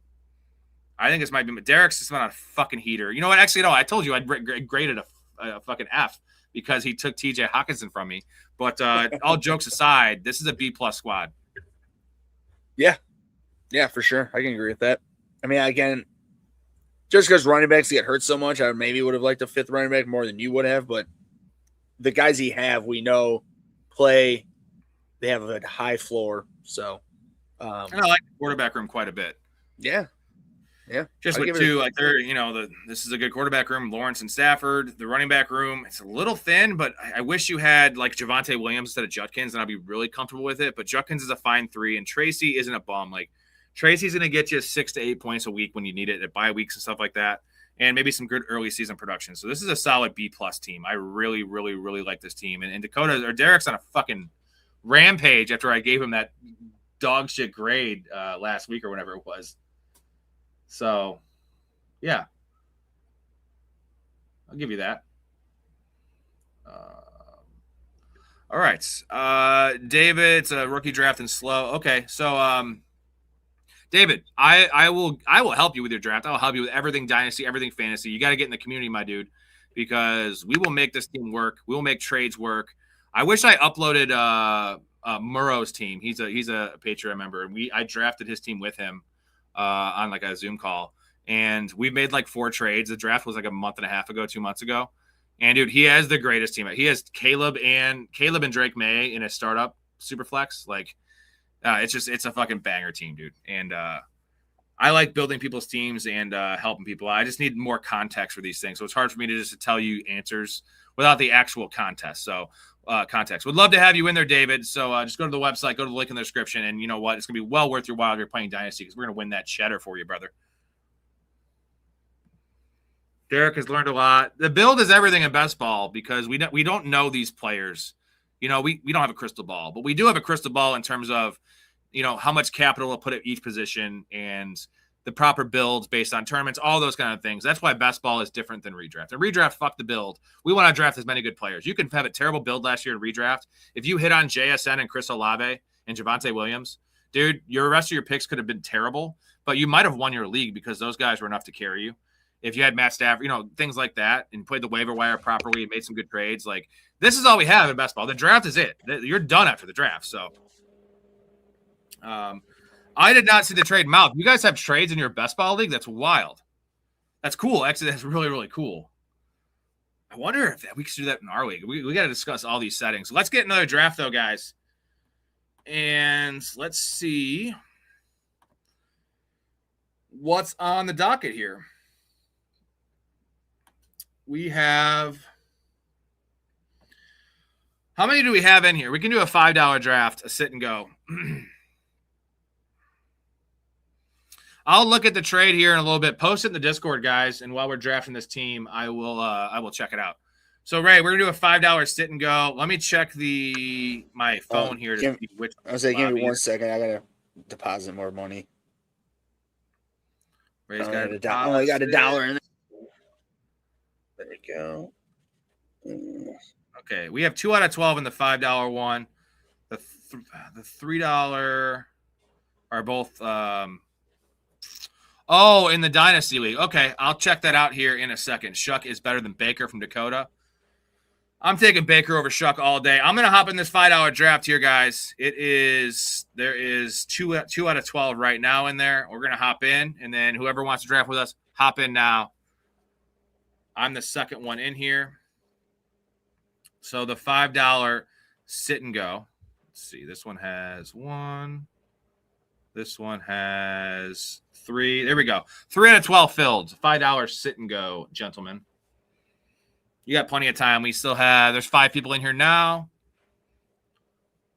I'm going to try to look this up here for you guys, this trade, and we'll break it down live on air. So let's take a look.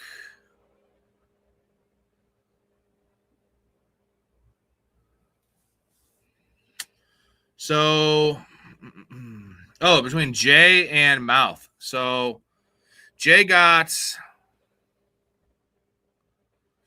McMillan and Shuck. Mouth got Baker and Trey Tucker. This seems like a wash. I don't know. I want Baker over Shuck for this year, but Shuck is much younger. So if Shuck becomes the guy, then I want the Shuck side. How many people are in there right now? We only have 6 people, so 6 more to join. All right, I'm in. I think I like. Damn. So I think for Mount, I think it makes sense for both of them. I think they're both in win now mode. For this specific year, I want Baker and Trey Tucker. For dynasty purposes, if we're talking about longevity wise, I want Tyler Shuck and Jalen McMillan for sure, because McMillan has the upside to be like a number 2 receiver in the NFL. Trey Tucker is just a guy. This is just the regular season, Keith. There is 7 in here. So if we go, I'll go to the board here. So this is just the regular 2026 season. There are 2 $5 12-team drafts. The one we're in has 8 out of 12. The other one only has 3 out of 12. So go to the one with 8. We're waiting on 4 people. No, it's just the regular one, Derek. 2026 season, not sprints. I also owe a beer chug for that goal being met. Dakota found in sprints. I don't really think that makes a big difference, like because it always shows 2 different leagues, like 2 different 12-person leagues. So, all right, let's get it going. Here we go. Bottoms up.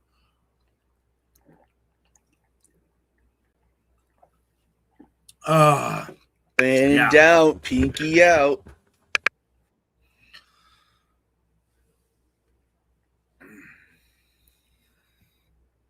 Let me see. Sprint season. I'm going to look at what you guys are looking at in sprint season. Yeah, I'm still seeing mine in the sprint season too, because it shows both 12-person drafts. The other one I do see as well with 3 out of 12.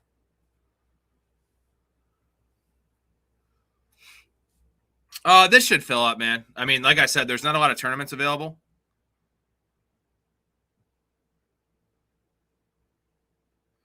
Keep on trying. Exit out of your app.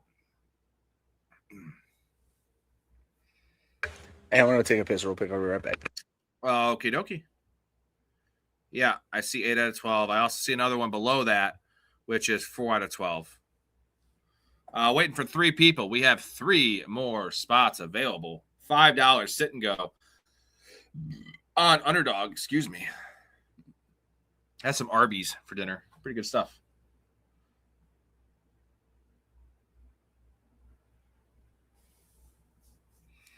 Derek says it's in sprint season. Waiting on 2 people. Yeah, this will fill. This will fill. Hopefully tomorrow they add some new tournaments. So yeah, Arby's is pretty underrated. You got to just figure out like how to order, because if you just order blindly, it's super expensive. But they have some nice deals there because they do charge kind of a lot for. Usually they have specials like a 2 for $6 or whatever. But if you're ordering blindly, you'll drop like $17 for one person. If you're smart, you can get a fucking feast for $12.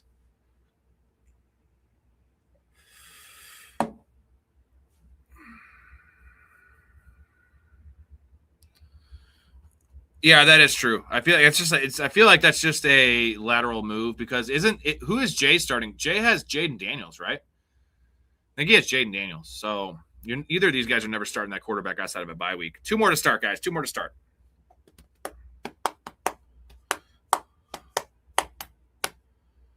Do do do do do do do do. Ba ba ba ba na na na. I'm up in some slow drafts. Just 1 slow draft. Let's see. Oh hell yeah! DJ Moore fell to me. I have Josh Allen. Bingo. Like doing that. 2 more to start. Dakota, he might have longevity because we are not sure. At least I am not sure that Tyler Shuck's actually good. And I'm a Tyler Shuck fan, but I don't know that Tyler Shuck is good. Like, I know Baker's going to be a starting quarterback in the NFL the next 4 or 5 years. I don't know that Tyler Shuck's going to be starting past this year or even the whole year this year. I think that's one of the risks we have with drafting Tyler Shuck. Like, it's a great situation for him. Kellen Moore's awesome. Getting Jordan Tyson's great. Chris Olave's a 1. All those things. Travis Etienne's a nice upgrade in the backfield. But we just don't know that Tyler Shuck's the guy. And, like, thinking about it, look at the other guys. We talked about this the other day. Like, C.J. Stroud's been awful since his rookie year. A lot of these guys, they do regress. And if Tyler Shuck doesn't have enough draft capital to, like, be the guy for 3 years, right? He's got at least this year of 8 or 10 games. But if they're terrible, which I don't think they will be, they're going to take a look at Spencer Rattler. They're going to take a look at Zach Wilson. They already did, though. Yeah, but Spencer Rattler didn't play bad. Like, I feel like the reason they replaced him is because they had seen Spencer Rattler and they wanted to see Tyler Shuck. But they're not tied to either of these guys. No, you're not. You're not wrong. You're not wrong. No, everything you said, you're not wrong. I just, at least when it came to Rattler, we've seen that guy. But Spencer Rattler is still better than a lot of teams' backups just based on his age, and he's got some experience. Like, he's not great, but you know he's a guy that had really high pedigree coming into college, and then he still got drafted in the NFL draft. He's got a big arm. They're similar type players, honestly. Well, I'm just glad that my quarterback overtook his ass. So, yeah, let's not forget Spencer Rattler was actually starting over our boy Caleb Williams in college, and that says a lot because Caleb Williams became the number 1 overall pick in the draft. And then Rattler kind of had right away when Spencer Rattler was older than him, and then he overtook him as a rookie, or say as a freshman. So didn't they like split time though? I feel like Rattler started the first 7 games or so, and then the Caleb Williams game was like in the middle of the season when he came in. And they kind of did like a weird platoon situation, which I always hate in college, especially. Obviously, They never do it with the pros, but like, why are you switching off series with quarterbacks? Like, give a guy an entire game because it's a lot like being a starting pitcher. You need fucking rhythm, right? You need rhythm. You need. I personally think it's more than a pitcher in baseball. Like, as a quarterback, like agreed. I don't know, like yeah, you need. I gotta go to the great Todd Monken for this. You need rhythm. He can't masturbate. He can't make it come out. He can't go left? No, he can't go to his left. Can you go to your left? Nobody can. No It's one really can. hard, you know. It's funny, though. There's other things I can do lefty. I can eat lefty. I can brush my teeth lefty. There's a big difference. You need rotation. You need your tempo.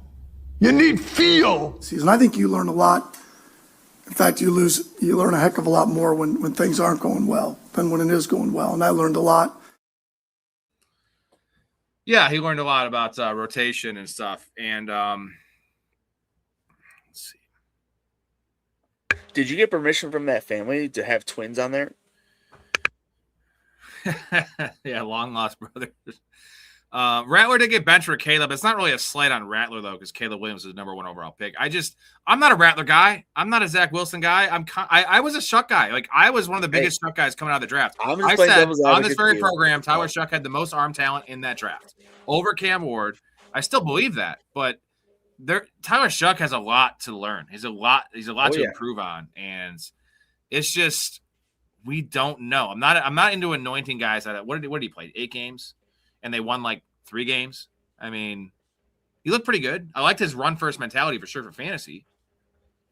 Well, all I know is I had Olave, and when Spencer Rattler played, he sucked. And when Shuck played, he didn't. Not going to sit here and say that's the end-all be-all because it clearly is not by a mile. I understand that. You got to look at context, though. It was, Rashid got traded. Vele went down. So, like, Chris Olave was good. I'm the biggest Olave guy. I had him everywhere last year. But it was all a 1-to-1 comparison of no one else being there. It was literally him and Juwan Johnson. That was it when Olave went off. And it did coincide with Tyler Shuck, improved quarterback play. It was improved because Spencer Rattler actually started the year off well, and then he was playing really bad. He had a couple terrible fumble sixes and pick sixes. We're still waiting on 2 people, guys. Disbanded, if you want to hop in here, you're welcome to. Anyone else, you are welcome to hop on in here. David, if you're still around, hop on in. Hopefully, hopefully Blake. By the way, shout out Blake, media manager in the channel, doing a great job. Appreciate you, man. Hopefully, you can get your underdog figured out, and you can hop on here in the future with us because you're going to get a nice welcome offer, and that's going to propel you into many, many drafts, and those will make money, and then you'll just, it's just the economy circles, baby. It circles. There you go, something like that. All right, 2 more. We need this to fill, man. We need some tournaments to drop an underdog. This is brutal, man. They're all like, the really weird ones, the Eliminator, the weekly winners, which I don't like. There's the Big Dog, which is $500. There's a $1,000 one. There's the Pitbull, which is $20. I'm already maxed out on that one. Well, from your experience in best ball, like, do they open up more as the season gets closer and shit, or no? They replace them as they go, right? So the Poodle ended today, so they will replace it with a tournament tomorrow. And then as the season gets closer, they will add a couple more, but they don't want to water it down too much because they just want to fill these tournaments. Yeah. And also for time's sake, they don't want, outside of like Best Ball Mania and some of the big ones, they don't want them to stretch so long because this is one of the reasons, guys, I don't play a lot of Best Ball Mania because the drafts and the leagues that are filling Best Ball Mania started when they dropped in May, and they go all the way until September. So ADP changes so much. So it's almost when you draft, not how you draft, if that makes sense. If you draft Stephon Diggs and Deebo Samuel now at pick 150 and pick 160, and then they both signed to good spots, and now they're going at pick 90. You never want to draft Stephon Diggs at pick 90, even though it's a good pick at the time, because you're going to be against a bunch of teams that had Stephon Diggs at 160. I like tournaments that are more centralized for like a week, where the ADP and news doesn't change it, where it's like there's so much that goes into winning Best Ball Mania in the first place that like it's so time sensitive. That's why a lot of the guys do 150 entries and they're drafting the entire time. I'm not into burning my money like that. I think I'd rather do the $20 tournament that is going to be up there for 2 weeks and then play my chances that way. Makes sense. Which one are y'all in? This is the $5 sit and go disbanded the $5 single league. So I can kind of show you, let's see, looking for 2. It's this one right here. See the screen here, right here. So if you go below the tournaments, this is on a computer, but it's the same thing on the app essentially. So you go below the tournaments and then you get these individual leagues and you're looking for the $5 12 person, not the slow draft. This is the fast draft.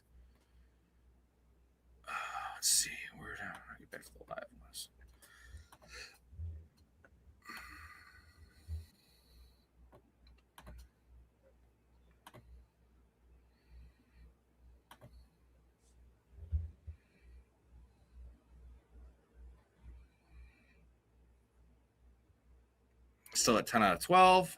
All right.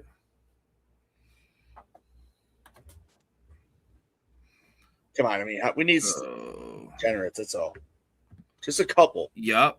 There's millions of them out there. We just need 2. Just 2 degenerates. We got to be out there. Yeah, John Morant's on the trade block, man. And you know what? Like, they should just give up. John Morant's been nothing but a headache in Memphis. So get rid of him. I would love to trade for John Morant because I think he has a lot to prove. Unfortunately, John Morant plays like 45 games a year. I'm sure he's Dakota's favorite player in the NBA with his you know, I mean, like, dude, it's not even he's sitting out games. He's just always load management. Here's the real question. Who does he think is better at their peak? Derrick Rose or John Morant? Because I know he'll say Derrick Rose, and if he doesn't, I'll smack him. But if he doesn't, he's just along with the rest of the young generation who never watched Derrick Rose play. Dude, because all I'm saying, Dakota's older than us, but John Morant had like one I good know year. he'll say, I get that. I'm just saying the younger generation peeps, they will say that shit. They'll say, "Ooh, Derrick Jaws better than Derrick Rose." It's like, okay, dude. Well, Derrick Rose won an MVP. As fraudulent as that MVP was, he still won an MVP. Yeah. I mean, it wasn't like the worst thing. Like, I think Steve Nash's MVPs were worse than Derrick Rose's MVP, but it's one of like it's in the 10% of like questionable MVPs we've seen. Well, Rob, we got the draft full. We are at 5.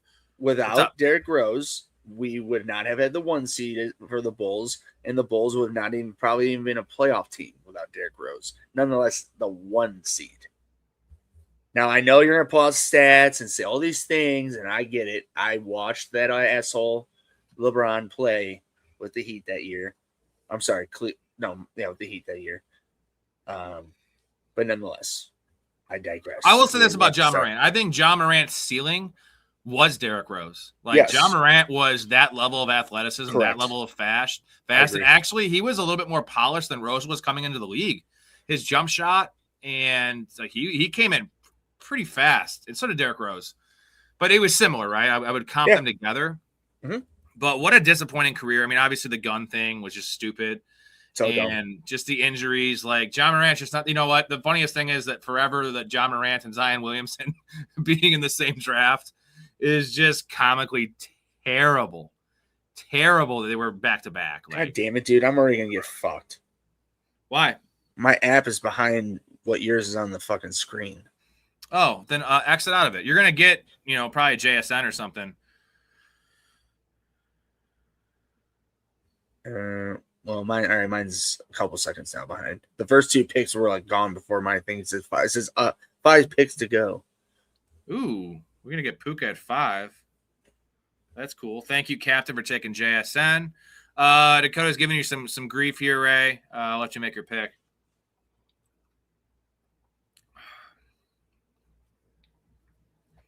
Like I said, my app's behind. So. Just set your cue. I did. It's for JT, so I just exited my app out. That, Brother Ray, you ever notice how all your takes circle back to Chicago athletes and how great they are? Big Ray does love his Chicago athletes. That is for sure. Yeah, and, but Derrick Rose, I don't hate on because Derrick Rose is awesome.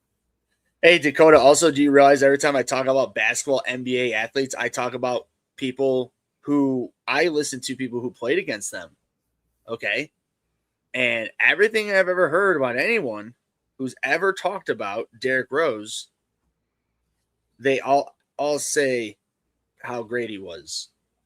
And like people would act like they had fucking injuries and not play against the guy. So whatever. Well, there's the thing is no one wanted to guard Derrick Rose. Everyone wanted to have Derrick Rose on defense because Derrick Rose couldn't stop a nosebleed. Now he had some decent block shots, like chase down blocks. Derrick Rose was a subpar defender. I would say he was average. I wouldn't say he was subpar, but to say he's average with that athletic, he was a big, strong, fast, athletic kid. Like he should not have been average at defense. It's not. I wasn't saying he was James Harden. It wasn't like he was lazy. His technique and his footwork and everything, he was just I would say a little subpar. and definitely subpar if you factor in his athleticism. That dude should have been in all defensive team kind of guy at point guard. He's huge, man. Derrick Rose was legit 6'3", and just strong, dude. Derrick Rose is a monster. So who do we have in here? We have Jake in here. We have Derek in here. I'm in here. Ray is in here. Mouse in here. Montana's in here. Dakota's in here. Disbanded is in here. And Super Beast Keith. So 1, 2, 3, 4, 5, 6, 7, 8, 9 of us. 9 out of 12, gentlemen. That's a good night's work right here. 9 of us in here. Fucking awesome. By the way, dude, rest in peace to Stacey King, dude, because like he made watching Derrick Rose like that much more fun.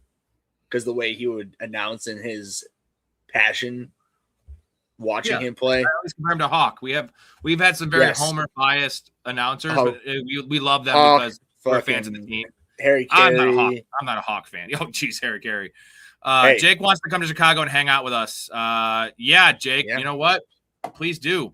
You know what? When the show inevitably hits, whether that's in 2026 or that's in 2030, if I'm still doing this, which I plan to be doing it, at the very least, I'll do it in a lesser capacity. I'll go get a full-time job. I'll do this 3-4 nights a week for you guys, and just because I love it.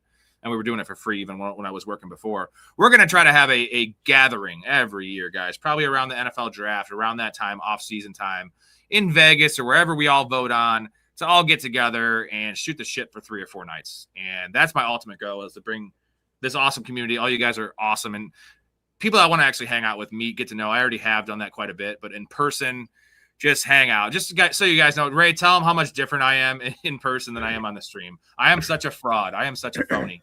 I'm not like this at all. Well, dude, you try to control my life clearly outside of these walls, from what the outside sources say. So, you're clearly a bad man, Eric. Yeah, you can't give the company to Eric. He's a bad man. Jake has a couple of friends that live in Rockford. Rockford's a rough place. There's some nice parts of Rockford. Rockford's about as far from us as Chicago is. Rockford's about 50 minutes. All right, Rob, here we go. I'm going to take my guide just because I'm doing it. Oh. Here's my Bijan for this year. We will we'll take Devin A-Chain there. I thought you were going to take Brock Bowers, but cool. No. You like it? I haven't had love yet. Rob, I'm not lying. I do believe in him to the capacity of Bijan. It's just that I don't know. Is he on a worse team right now than when Bijan got drafted with that Falcons team going in? I thought the Falcons probably had a better offensive skill set team. They had a better offensive line. Yeah. Okay. I think that the Cardinals have more talent on offense. Yeah, you're right. Yeah, because you got at least Marvin Harrison, Wilson, and McBride, man. Yeah. Fun fact: Mahershala Ali turned down a basketball scholarship offer at Santa Clara, who then offered Steve Nash his only D1 scholarship. All played for St. Mary's. That's wild. Wow. What ifs in sports, right? That is wild, dude. By the way, he's a phenomenal actor, dude. I love The Green Book. I don't know if you ever seen that with him and Viggo Mortensen. So fucking good, dude. Viggo. You know what I'm talking about? You ever seen that movie, The Green Book? Ooh, Trey McBride's ADP is 30. That's really dropping now. See that at this point, guys, Trey McBride's a fucking value, dude. So you're just not gonna 30? Yeah, I'm taking Trey McBride. I'll take Devonta Smith also, but give me Trey McBride in a sit and go. I don't like him as much in a tournament because I don't want to take Brissett. I just don't know if Brissett's starting when the tournament the playoffs actually start. So you just don't want to answer my question. Oh, sorry. What were you saying? Have you seen the movie The Green Book with Mahershala Ali and no? I've seen The Green Mile, which is really, really, really long. Frank Darabont's very long. Great movie, but it is long. But I love that movie. No, if you've never seen The Green Book, it's based on a true story. Mahershala. Thank you, dude. Mahershala Ali. Again, what's it? The best ability is ability. Best availability. The best availability is availability. Big Ray. I'm saying Mahershala Ali. He's a phenomenal actor, and I'm saying that in general he plays a a prince, like an African prince and a doctor who is really, really good at the piano. And so he wants to tour Southern America, like, because that's during like the segregated times. And anyways, the Black Book is an actual book back in the day with segregated times to like take African Americans and colored people to like their like own hotels and restaurants and this and that where they're allowed. And so basically like Viggo Mortensen was given that because he's the driver and like personal not even assistant but bodyguard for Mahershala in that movie. And the character development and the whole thing, dude, it's so good, Rob. I think you'd really like that movie. Could be wrong, but I think you would.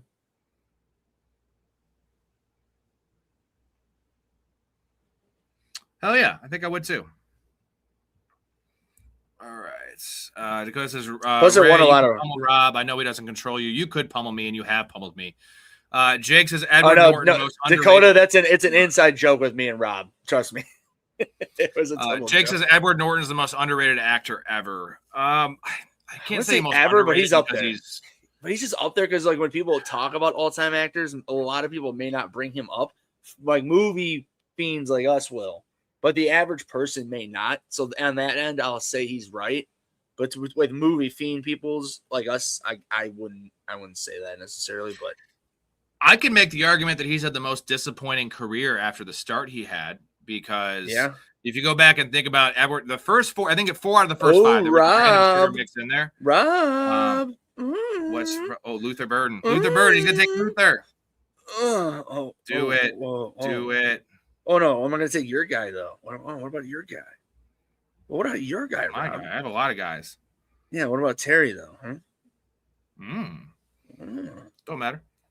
Nah, you know. When you know, you know. Let's see. You know what? I would if Loveland was there, I would have taken Terry and hoped that Loveland would have been in my next pick. But McLaurin. So the start of Edward Norton's career, there was one shitter mix in there, but first movie ever, Primal Fear. If you have not seen it, all-time epic crime, like a crime, so good crime drama, drama, thriller, psychological. Yeah. Then he goes to, American History X was second. Then he goes to Rounders, and he goes to Fight Club. That is his first 4 movies, like first 4 major movies. The greatest 4 that I've ever seen to start a career ever, and he's also amazing in all of them. And then he's really hard to work with. He's just a very interesting guy. And also, if you don't know, Edward Norton his family is worth like hundreds of millions of dollars. I don't know if it's oil money, whatever it is. So you mix that with the start, he doesn't need to work for money. So he started making some weird decisions and started directing movies and just was notoriously hard to work with. I think that's what happened to his career. Well, and path to being one of the best actors of all time. So you know what I actually really think fucked him was Marvel. Disney fucked him because when he was Hulk, and I don't think a lot of people know this, just because either whether you guys don't like Marvel movies and the whole thing, whatever, it doesn't matter. But what happened was that he was the original Hulk. So the original Hulk movie with Edward Norton was in 2008. That was technically the first MCU movie of all time, not Iron Man. Everyone thinks it's Iron Man. I thought it was Iron Man, and technically it was Edward Norton's Hulk.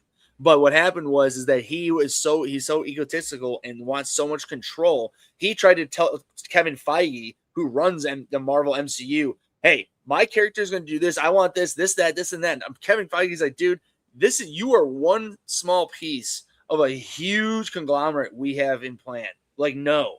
And that's when they kicked him told him to kick rocks and brought in Bruce, what's his name? Fucking Mark Ruffalo. So I just took Travion Henderson. Don't see that very often. Dakota in the bottom of chat, Edward Norton's grandfather is credited with creating the enclosed shopping mall. There you go. So I just know he's got generational wealth. I love Edward Norton, though. I mean, those movies are some of my favorite movies, and his performances in said movies are up there.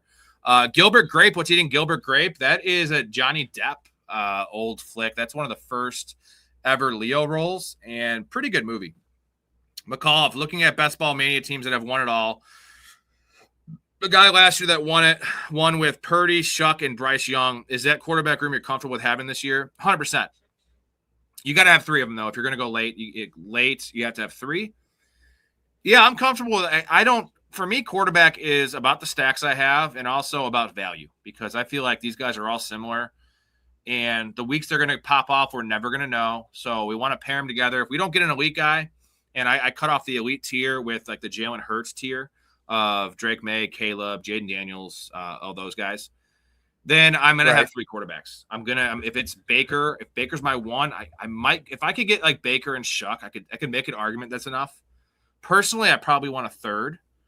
But, yeah, the 3 quarterback strategy, if it's late, is actually the way to go. And it's just – the problem with that is you're banking on the pairings working, right? The weeks working when these guys pop off. Because what could happen is 1 week, all 3 of them score between 19 and 22 points, and you just get 22 points. And then the next week, they all score between 14 and 16, and you only get 16 points. What you want is a week where one guy has 27, and the other guys have like 10 and 12. And the next week, somebody has 26, the other guys have 13 and 15. But that's the game of best ball, though, right? We're never going to know that. And having 3 is huge. Got one for you, Ray. Can you give me 2 minutes on the movie Kids? Have you seen Kids? No, I don't think I have. It's one of the darkest movies of all time. So dark. When was it released? 95, I want to say. Okay. It is Ray. If you want to feel gross and dirty, after that. Jake says Rob took A-Chain and Travion. The world must be ending. I mean, I feel like I get good value on both of them. I was going to take Bucky over Henderson, but I feel like they both have the same concerns. I probably should have taken Bucky, but I don't have a lot of Travion. I know this isn't a tournament, but I'm fine with it. I don't love it. So let's see. No quarterbacks left of me at all. Damn, that would have been a nice pick. Shit. So I have no idea what to do here. I have no clue what to do here. I'm going to take a quarterback. I just don't know which one to take. Let's take a shot at – I'm going to take Jalen Hurts. Give me a floor play here that I know I can count on, and I can make this a 2-quarterback room. I feel like between coming back, all these quarterbacks are going to go. I think Caleb's going to go. Jaden Daniels going to go. I think Dak Prescott might even go.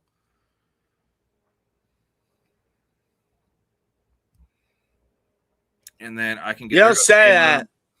I just said that. Yeah, that. You jerk. We'll get a couple wideouts in here. Hey, how you know what? Hey, why don't you get the soap out and put it in your mouth. Wash it out a little bit. It's a little dirty. Rank your top Edward Norton movies. I mean, they're all going to be in the first 4, essentially. Although I did just watch Knives Out. It's pretty good, actually. So, yeah, you like that movie? I liked it. I liked it. I just didn't know if you'd like it or not. It's so hard because I think American History X is a better movie than Fight Club. Like, I know it's a better movie than Fight Club. That movie is deep. That movie is awesome. But Fight Club is such a fun watch, and Fight Club is number 1 for me. It's got to be. And then I'm going to go American History X. Then I'm going to go Rounders. Then I'm going to go Primal Fear. I love Rounders, though. If you're in the mood for a card movie, I think it's my favorite card movie of all time. Got awesome Matt Damon in there. There's just a lot of awesome cameos in that movie. But Edward Norton's only, he's a side character worm in that movie. He's only in it for 45 minutes or so. I think that's how I'd rank it. Oh, God, I might take another guy I hate here. This is a weird one.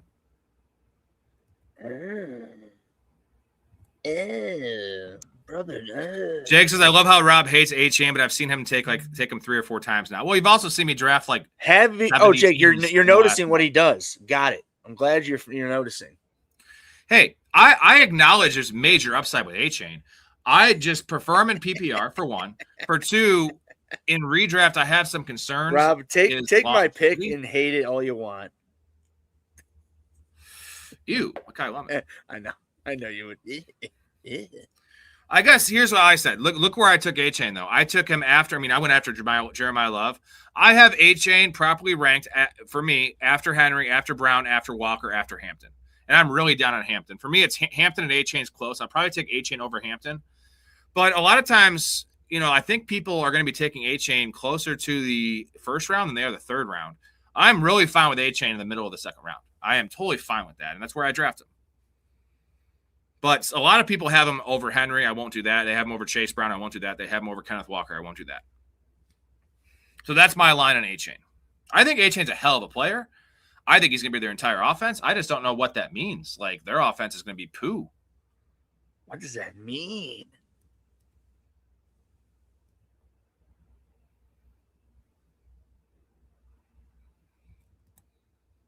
Oh, you've never watched it again? I think I've only watched it twice because the ending, dude, Ray, you have to watch it. If you're in a mood for just feeling gross and dirty and hating life, go watch the movie Kids. It's kind of funny though, too. I mean, I don't even want to describe it on this channel, but it's messed up. Hey, you know what? Ooh, it's got a 47 Rotten Tomatoes. That's higher than a lot of movies. And that's just because I'm telling you, it's actually a pretty good movie. It's an independent film. So think of Clerks style movie, but just read the plot. You'll read the fucking plot. Don't read it on the show. A day in the life of a group of teens as they travel around New York City, skating, drinking, smoking, and deflowering virgins. What? Malkovich is all time in Rounders, dude. Yeah, dude. That end scene is so good. Hey, don't splash the pot. I will splash whatever pot I want. It's my pot. There's a lot of like nitpicks of that movie about his tell and why is he doing the Oreo thing? Like, this dude's an awesome pro player. Like, dude, it's the most obvious tell ever. You can spot it in the first scene, right? And yeah, Malkovich is pretty awesome. He's a great actor, man. Okay, I'm not going to get this dude. We would take one of these guys. So quarterback. I also took Parker Washington this draft, guys. I'm taking all the guys I hate. Yeah, you're a dick. I was going to take him until you did. I feel like 77 is still not great for him, but Jake thinks his running back room will make me splurge all over. Splurge. What do you have here? Well, yeah, Gibbs, Judkins, Montgomery, Stevenson, Hubbard. That is nice, and he's probably done at running back, but I do like that room.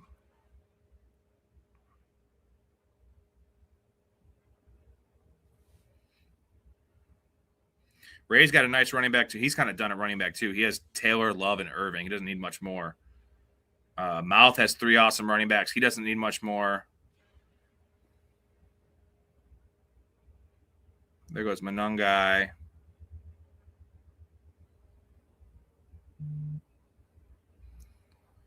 So let's take Mr. Chris Godwin. And then should I already have Trey McBride, don't I? That's why my team looks a little thin.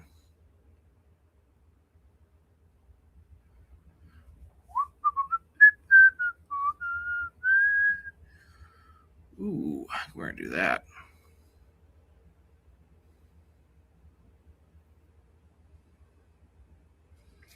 All right.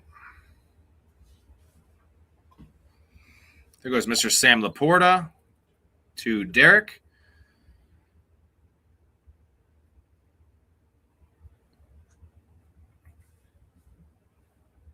Homework assignment. We should all watch Kids after this stream, and we'll all throw up.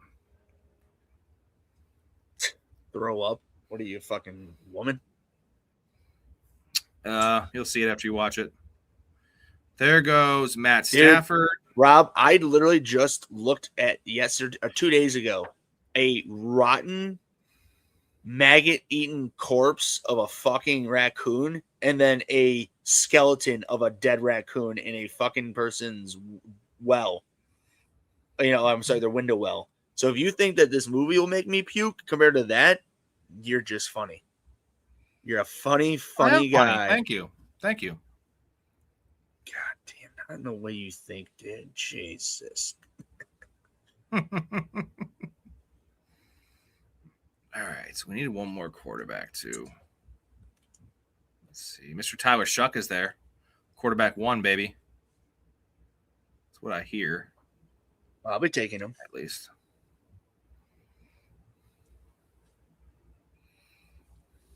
Now I'm going to take Mouth's We'll see what you can do at wide receiver there, Jake. But it's looking pretty nice for you so far. Especially in a sit and go half PPR, you're going to have a fucking running back in the flex. I think you could have gotten away with not taking Chuba. You think you might have a little too much invested for 5 running backs and 7 picks. But you can pull it off. I would have probably stopped at Stevenson and taken a guy like Braylon Allen or some shit as your 5th, because how often is Chuba going to even meet this, like, get into the lineup? Probably not very often.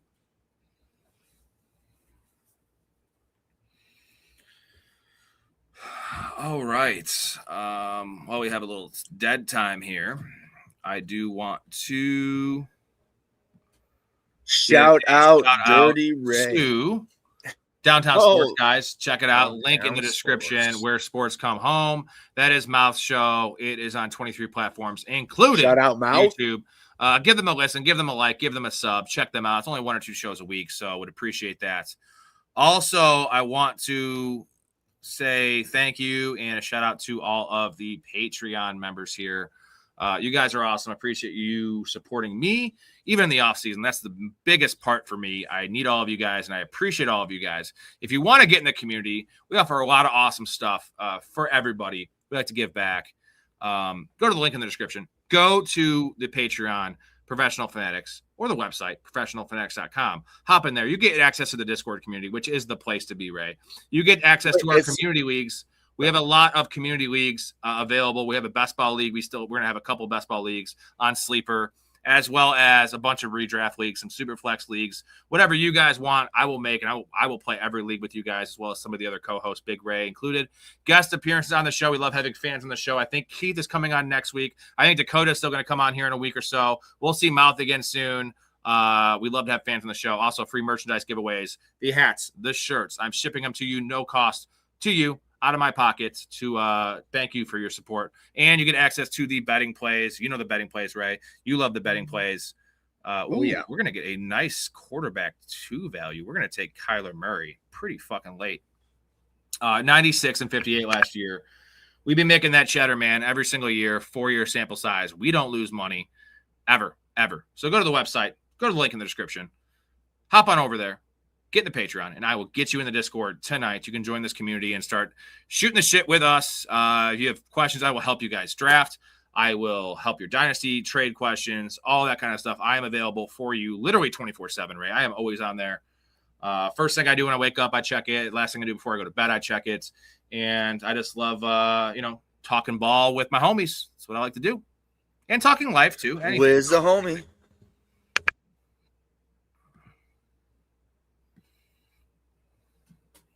Oh, one last thing for you actual people that are in there, all you guys that I know are already in there. Another way to give back to you guys and give back to me, we all win, is refer a buddy, refer a friend, a family member, anyone, a coworker, a league mate. When they sign up, you get a 10% discount on a redraft league, or you get 1 month free of your actual membership. I will hook that up for you. I'm going to pass the savings right back to you, and we'll build this fucker one step at a time, guys. That's the biggest key. One step at a time. Tyler Shuck is still available. And then there goes Rashid Shaheed. God damn it. You talk him up too much. I love him. I absolutely love him. I'm not saying it's bad. I'm just saying that this is what happens when you talk him up. People will snipe him from you. I only have 2 running backs. Disbanded says, who are you guys? We're the fucking fanatics, brother. And you know what? It's not just us. We're all fanatics. Everyone, we got a team of fanatics. We're all fanatics, guys. Hopefully for life. Fuck, Jordan Mason has the same bye, but I can't worry about that. I'm going to take a lot of running backs in this team. Mason has the same bye as A-Chain, but Disbanded, we'd love to have you in there, man. We'd love to have you in the community. So if you have any questions, concern, ask anyone in the chat. They will answer your questions. They've all been in there quite a long time. They love this place. They love us. They love the community. We're getting down to they do love me. I love them. I love you too, Big Ray. We're getting close to the season, guys. Well. We are approaching less than 2.5 months this season. So we are like 9 to 10 weeks out. Hell yeah. Yeah, it's about 10 weeks out. Can't get here soon enough. Although this is the best time of year, right? It's like the days leading up to Christmas as a kid. Mm-hmm. Like usually Christmas sometimes is a letdown. Now the NFL season is never a letdown. It is if you only do a couple leagues and your players break their legs. Oh, it is when you're a Bears and a Jets fan, right, Mouth? Until recently for a Bears one. Who knows? I can pray. That's all I can do. Jake, fun fact, I made the same all-state team as Matt Stafford. He was a pitcher in high school with Clayton Kershaw. Yeah, they beat that story down awesome, all the time with Kershaw and Stafford. What a hell of a high school, though, like those two dudes. A Hall of Fame quarterback and definitely an all-time Hall of Fame pitcher. The same, I think they were in the same class, too, right? The same exact graduating class. At least 1 year apart at the very least. That's wild stuff. We're like most high schools, when you have a player make the major leagues, it's like a major, a big deal. But like making it and being Matt Stafford and Clayton Kershaw are very, very opposite things. There goes Mark Andrews, Dalton Kincaid. Tight ends are going off the board. Oh, my Shaheed pick is usually right here, and that is not available for me. God damn you. Big Ray only has one quarterback and one tight end. I see Sam Darnold sitting right there for him.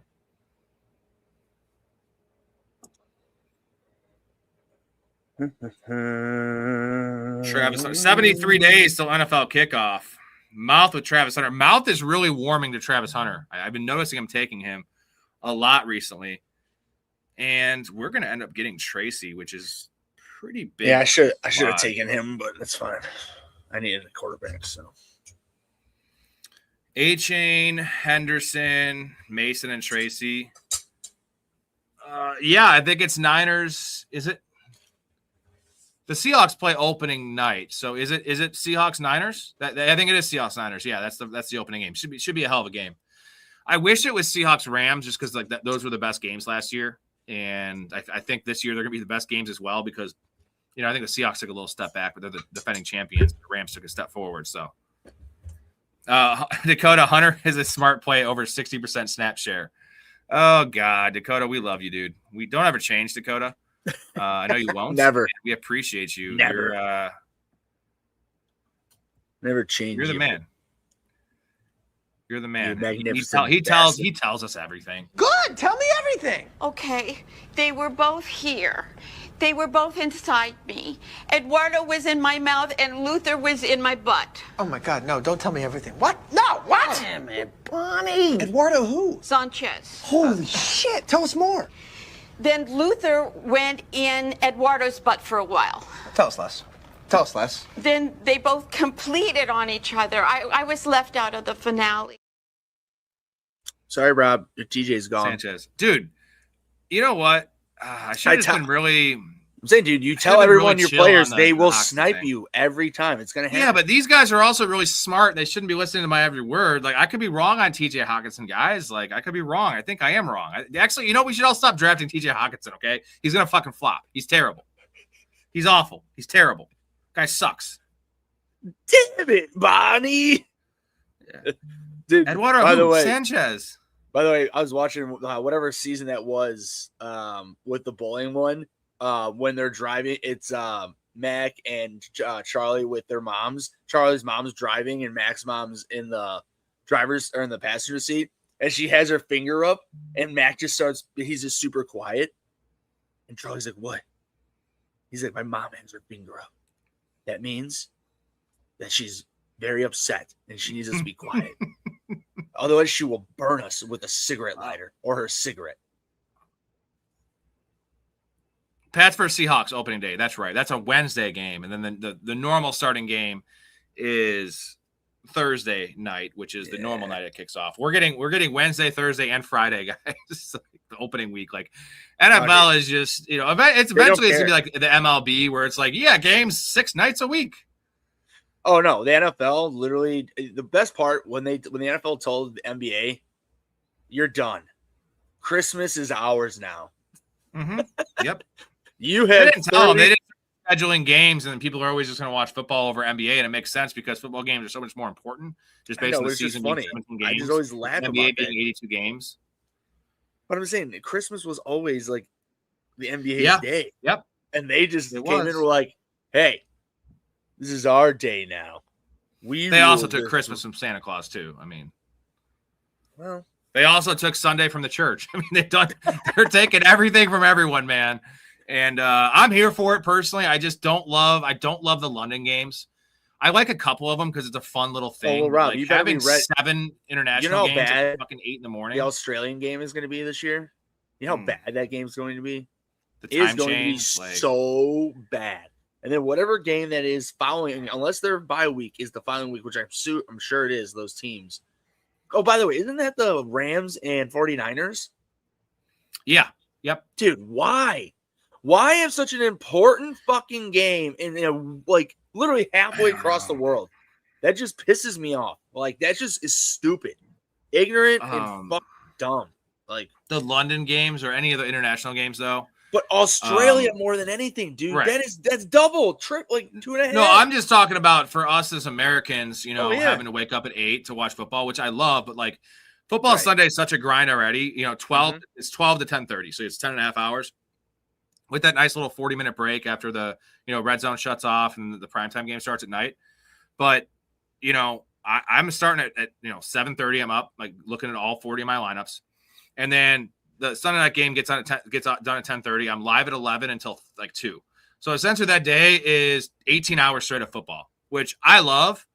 I just prefer it be 14 hours, like 14 hours is more than enough for me.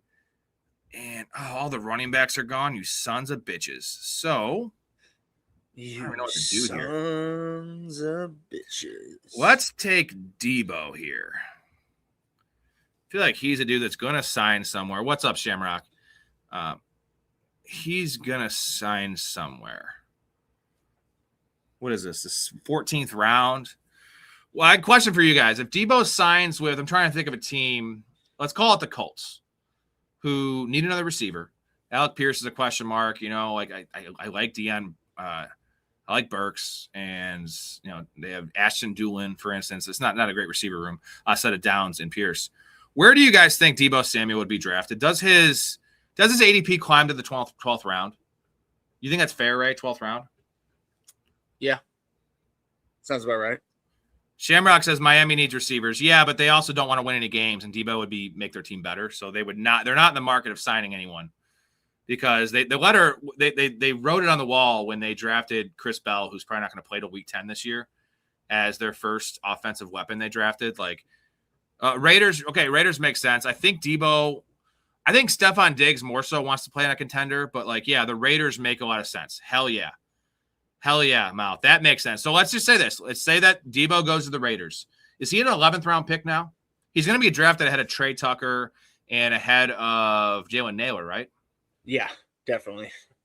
Even though he is more injury prone as he's older, but it doesn't matter. You still get 6 to 7 games out of him that he is 15 to 25 points. Well worth that 11th round pick. Yeah, agreed. So I'm fine with drafting Debo where he's at. Like Diggs goes a little higher already. So where did Diggs go in this draft? Diggs went at the 1104. Yeah, 1104. So he went over 4 rounds earlier. And I don't know how much Diggs is going to rise up. I think Diggs is probably a better player at this stage of his career than Debo. He'll have more prominent role, but it's the value, right? 11th round, I'm passing up on guys like Higgins and Shaheed and Concepcion and Coker, where Debo range is Jerry Jeudy and Trey Tucker and Trey Harris and guys that I don't really love. Right. So I guess we're going to take Brenton Strange. That's a strange pick. We have Trey McBride, so I just needed a body in there. So there's going to be a lot of receivers in this team. I gotta make this do here. Guys, after this draft, we're doing draft grades. We have 9 community members in here. For the hell of it, because I don't love my quarterback room. We have 8 community members in here and Disbanded as well, who hopefully becomes a community member soon. We're going to go ahead and toss Disbanded a draft grade. We have to do that for a little bit. So we'll see how your team stacks up. We'll break it down for you. I think we all want Washington or the Dolphins to do well, but it's been a rough ride for the Dolphins. Pretty much, they peaked in 72 when they went undefeated, and then Dan Marino's rookie year, we talk about all the time. To say, it's been a rough ride since the undefeated season. well, the Dan Marino thing was awesome because you had a rookie in Dan Marino who was lighting the world on fire. You went to the Super Bowl, and then since then, like they never reached it again with Marino. And they had a couple, like since then, I think the most prominent thing that you remember with Miami Dolphins for, obviously the two a time, when they led the league in offense, but that was such a farce of a team. Williams. I think what I remember most is remember that stretch where they were Ronnie using the Brown? Wildcat? Yeah, the Wildcat Brown. stretch, Yep. when they beat the Patriots, and they had that game where they had the flea flicker where Gronk was in the field on defense and took that bad angle towards the sideline. Like that stretch was the most exciting stretch of Miami football outside the Tua experience. And like that's terrible to say that. We're Bears fans, and we at least went to a Super Bowl with Rex Grossman. We've had some nice teams with Jay Cutler going to the NFC Championship game, winning divisions. Right. Like the Dolphins haven't had any of this, and it also doesn't help they played in the same division as Tom Brady for 18 years. And now you have the Bills, and now you have the Patriots with Drake May. It's just not a good situation there. And I think that the Jets are on the up and up a little bit. I feel like the Jets are in a much better spot than the Dolphins. Yeah, man. Of course, as Bears fans, like you said, like that we really have had we never had a 4,000 yard passing quarterback. But real quick, just on the Dolphins thing. On your all top 10, like is Dan Marino in your top 10, which I think he would be all time quarterbacks? Yeah. Oh yeah. And how high is he then? How high is Dan Marino? Because I think he's probably the best. I would say he's probably the best quarterback to not win a Super Bowl. Yeah, I mean, as of right now, if Lamar and Josh Allen continue this level of high play and they don't win a Super Bowl, they're going to be in that discussion as well. But Dan Marino played a pretty long career. Pure arm talent. Man, he was better than those two by a long shot. Not athletically. Yeah, he's much closer to Aaron Rodgers than he is to Dante Culpepper. That's not a good comp, but that level of quarterback, Donovan McNabb, who are really good quarterbacks. But it was disappointing, man, and they never put the right team around him. That was the biggest problem. I mean, I just put it this way: every time I ever think and talk about Dan Marino personally, the fact that he threw for 5,084 yards in his was it rookie season, or if it wasn't his second season, it was his rookie year, man. 1984. That dude. I mean, none of us were around. Like, we're not. I'm saying none of us. You and I weren't. I know we have some, some OGs here that were. I'd love to hear what they got to say. But dude, back in those days, we know defense to play. DB versus receiver was be able to literally just like a wrestling match out there, as was defensive line, offensive line. But I don't know, to be able to throw for 5,000 yards in that type of atmosphere, and also be able to be murdered, like they would be able to kill you as a quarterback in that time compared to now. Hey, I don't hate Brenton Strange. I just don't see the point. 173. So Brenton Strange, I picked him at 173. ADP is 153. So again, I took Henderson 5 picks after ADP. I took A-Chain 2 picks after ADP. Who was the other one you mentioned? Well, Parker Washington, I hate. I took 10 picks after ADP. And so every player I will take at, when they fall that far. And also I like to have some shares of guys I hate just because I love Parker Washington, the player. I just don't like his role this year, especially if our guy there in Jacksonville, our two-way player, Travis Hunter, is going to play 60% of the snaps, Dakota. Then I really hate Parker Washington. I don't like him already without not even factoring in Travis Hunter in the offense at all. I don't think it's a fair ADP. I think it's too inflated. So let's take another running back here. I'm all about the BTJ comeback, Shamrock, and being drafted at wide receiver 31, 32 is just a sin. This is what the fantasy community does. Everyone drafted him at wide receiver 8, and he should have never been drafted that high, and he shit on everyone's face.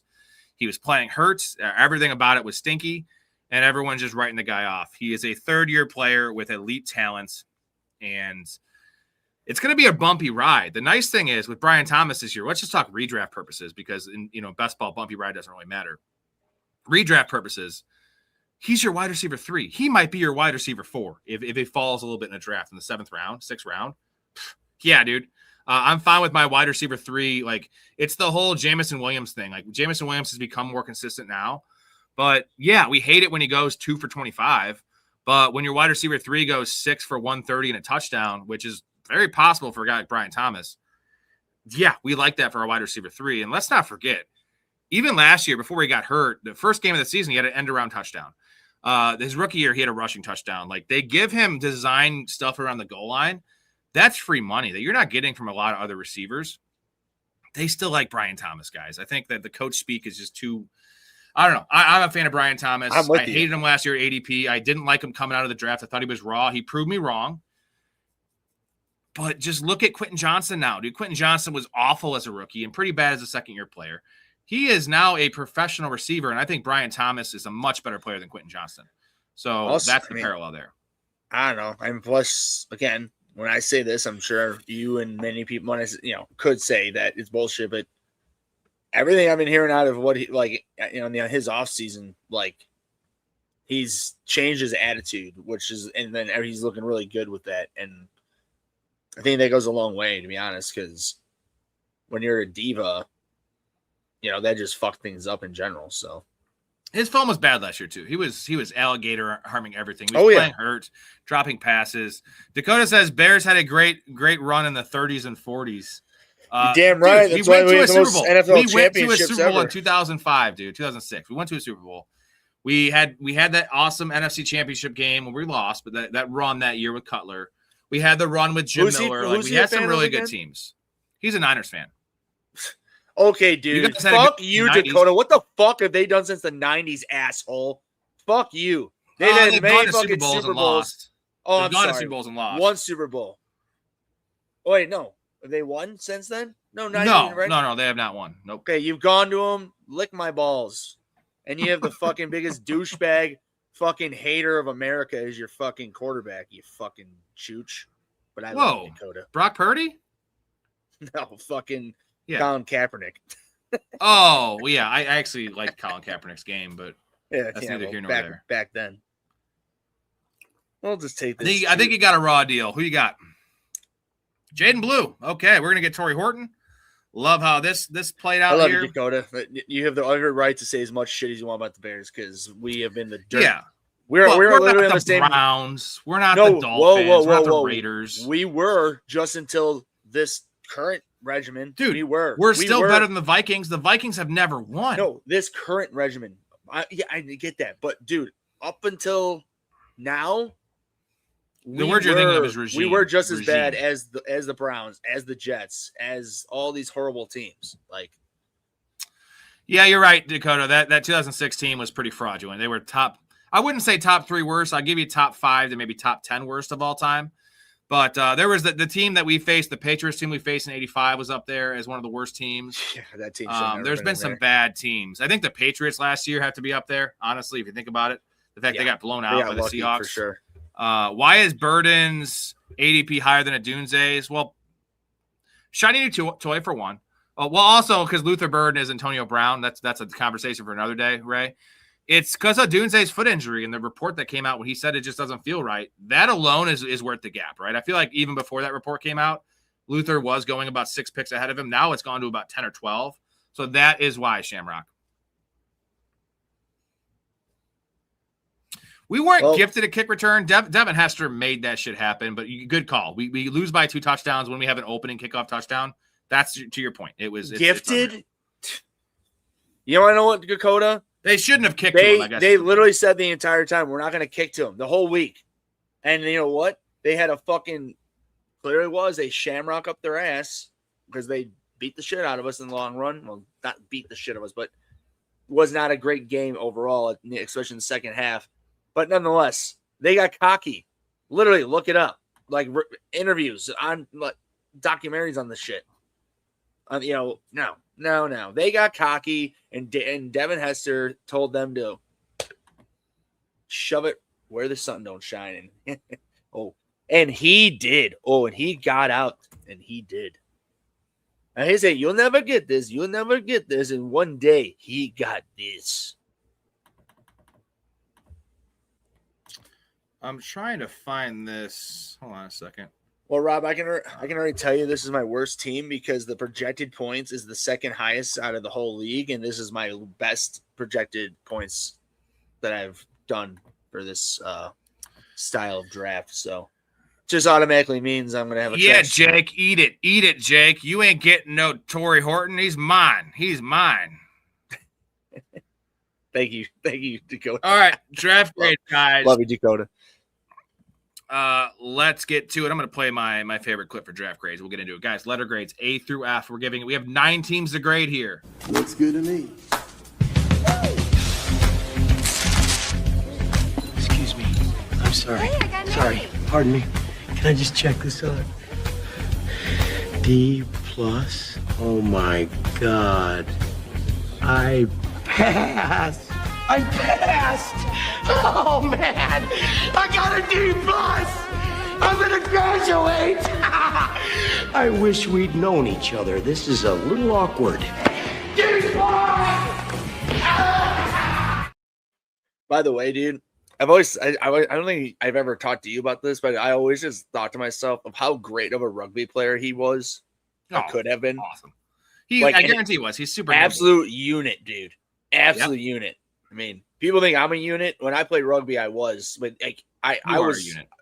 What I'm saying, like when I played rugby, I was about like 220 because I had to run around a lot. That dude was like 250 running around doing that shit. Mm-hmm. Yeah. Let's see who gets the Chris Farley Award for the D plus grade. Let's start with Jake's squad here, picking at the 2-hole. We have Matt Stafford and Cam Ward.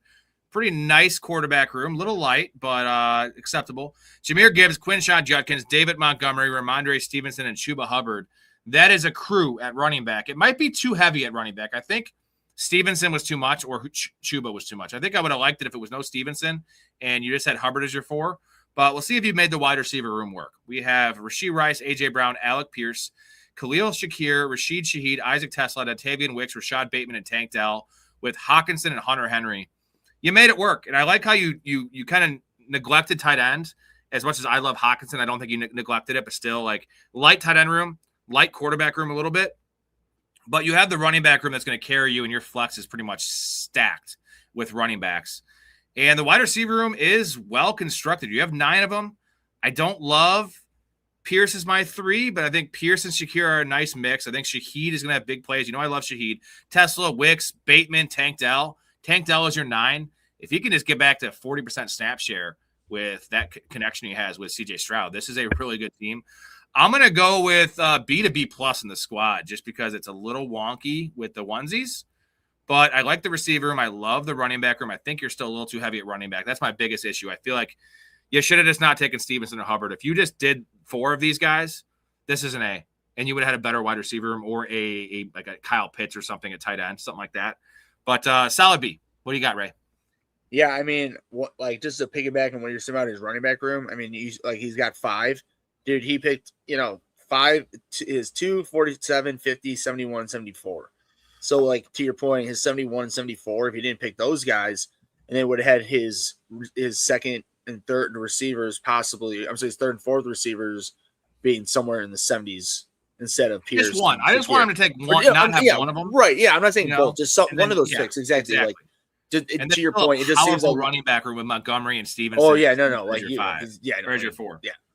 So what do you got for a grade? We have B+. Solid B. I'll give it B. A- from Keith if the quarterback room holds up. So we hey, you know what? He'll give a B+ to even an A- if Pierce lives up to his contract that he was just given. Okay, and he starts the year healthy or healthy-ish. So that's the you know what, Jake? I'll tell you this: you're the leader in the clubhouse right now with the best team. Derek, Caleb Williams, Jordan Love at quarterback. I love that. Not bad. Kyron, Cam Scatabo, Rashad White, Chris Rodriguez, Isaiah Pacheco, and Tank Bigsby. Jamar Chase, George Pickens, Jalen Waddle, DK Metcalf, A.D. Mitchell, Brandon Ayuk, Darnell Mooney, and Luke McCaffrey with Sam Laporta and Dallas Goedert. Fuck you, Derek. Derek's teams are just good now, man. Like, every time I'm pulling up a Derek team, it's got a specific flavor to it. I think Tank Bigsby was unnecessary on the squad. I think your running back room was enough, but I think his thinking was Rashad White isn't a great 3. But I think Chris Rodriguez and Pacheco are really good 4 and 5s. So you could have gone without Tank Bigsby, and I'm trying to look at what you would have done. I think the quarterback room is fine. I think Goddard maybe another and tight end is fine. No, I think it's another receiver. I think it would just be a better receiver, or just another receiver, right? Well, or plus, maybe the answer if would be Ayuk's not taking. If you didn't take Rashad White at pick 99, maybe you could have gone with Kyron, Scatabo, Rodriguez, Pacheco, and Tank Bigsby, and then you would have had a better receiver. But this is a really good team. Which one do you like better, Ray? This team or Jake's team? Because they're both really good. I would say this team because it's more well-rounded. Because the quarterback room and tight end room are both very solid. The running back room is above average, and then the receiver room I think is elite. At least not elite, but like it's either way. I would give it a B plus. I gave the last one a B. I'd give it. I'm in the same. Plus, so. I got a B plus for both. Dakota says letter grade down for reaching on Mooney so far. What did you take Mooney? You took Mooney at 195. So I don't love Ayuk, Mooney, and McCaffrey. 1, 2, 3, 4, 5. Yeah. So you know what? I'm going to give this a B because of that. Because thinking about it, I love Metcalf as your 4. The top 4 are awesome. I do like A.D. Mitchell, but not as a 5. And then after that, Ayuk might not play football this year. Mooney is a question mark in my mind. Right. Maybe not early season. And then McCaffrey. No. You want to read from ever? Maybe be real. Ayuk, I want him to play. He's really talented. Do you think he'll ever play again? I mean, he probably will because it's been. If he doesn't play, so lenient, he's not playing ever again. If he doesn't play this year, he's never playing again because he's gonna be another year removed from playing football. He's gonna. How many? Okay, over under guys. If Brandon Ayuk doesn't play this year, from let's just call it from this point on, how many crazy Instagram posts or whatever he's doing is he gonna post in the next 365 days? Over under 71. Over. I'm going to say wash. I think it's exactly 71. Dude, of course. But if he doesn't play this year, it will definitely be over, bro. That's a good team, though. I think I like Jake's team a got a great more, team, but this is a more well-rounded team. I mean, plus having Chase and Pickens, and then yeah, his running back, Jake, your running back room is way better, but yeah, I think Jake has a little edge there, but your quarterback room, Derek's quarterback room is much better, and I like his tight end room better too.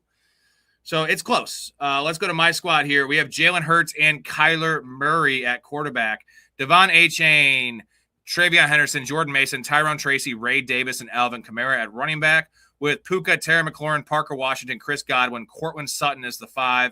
Juwan Jennings, Debo Samuel, and Torrey Horton with Trey McBride and Brenton Strange. This is balanced, brother. Yeah, man. Balanced. I don't like Parker Washington as my 3 and Godwin as my 4. But I think somehow Cortland Sutton's actually my 3. I think I like Cortland Sutton, or Godwin's my 3, and Cortland's my 4, and Parker's my 5. I feel like I got really good ADP value on the guys I hate. So, like, I don't love the players in this team. I don't like Parker. I'm not really a fan of Henderson. I don't love A-Chain. Yeah, but get all these guys are valued. Be all upset you want, but Trey McBride is really your wide receiver 3. So, yeah. So meaning if Parker Washington, if he's better than most tight ends. Jay loves this team because thanks, Jay. Jay sees my team. He likes my teams usually, and then he sees I have Travion Henderson, and he's just like rock hard. He's just like, well, I like this team before, but he has Travion Henderson. Oh, dude, he would have fucking Bandit. You funny man. I did draft guys I hate. I played the ADP game, and I would agree, Keith, B to B plus, RB depth is so.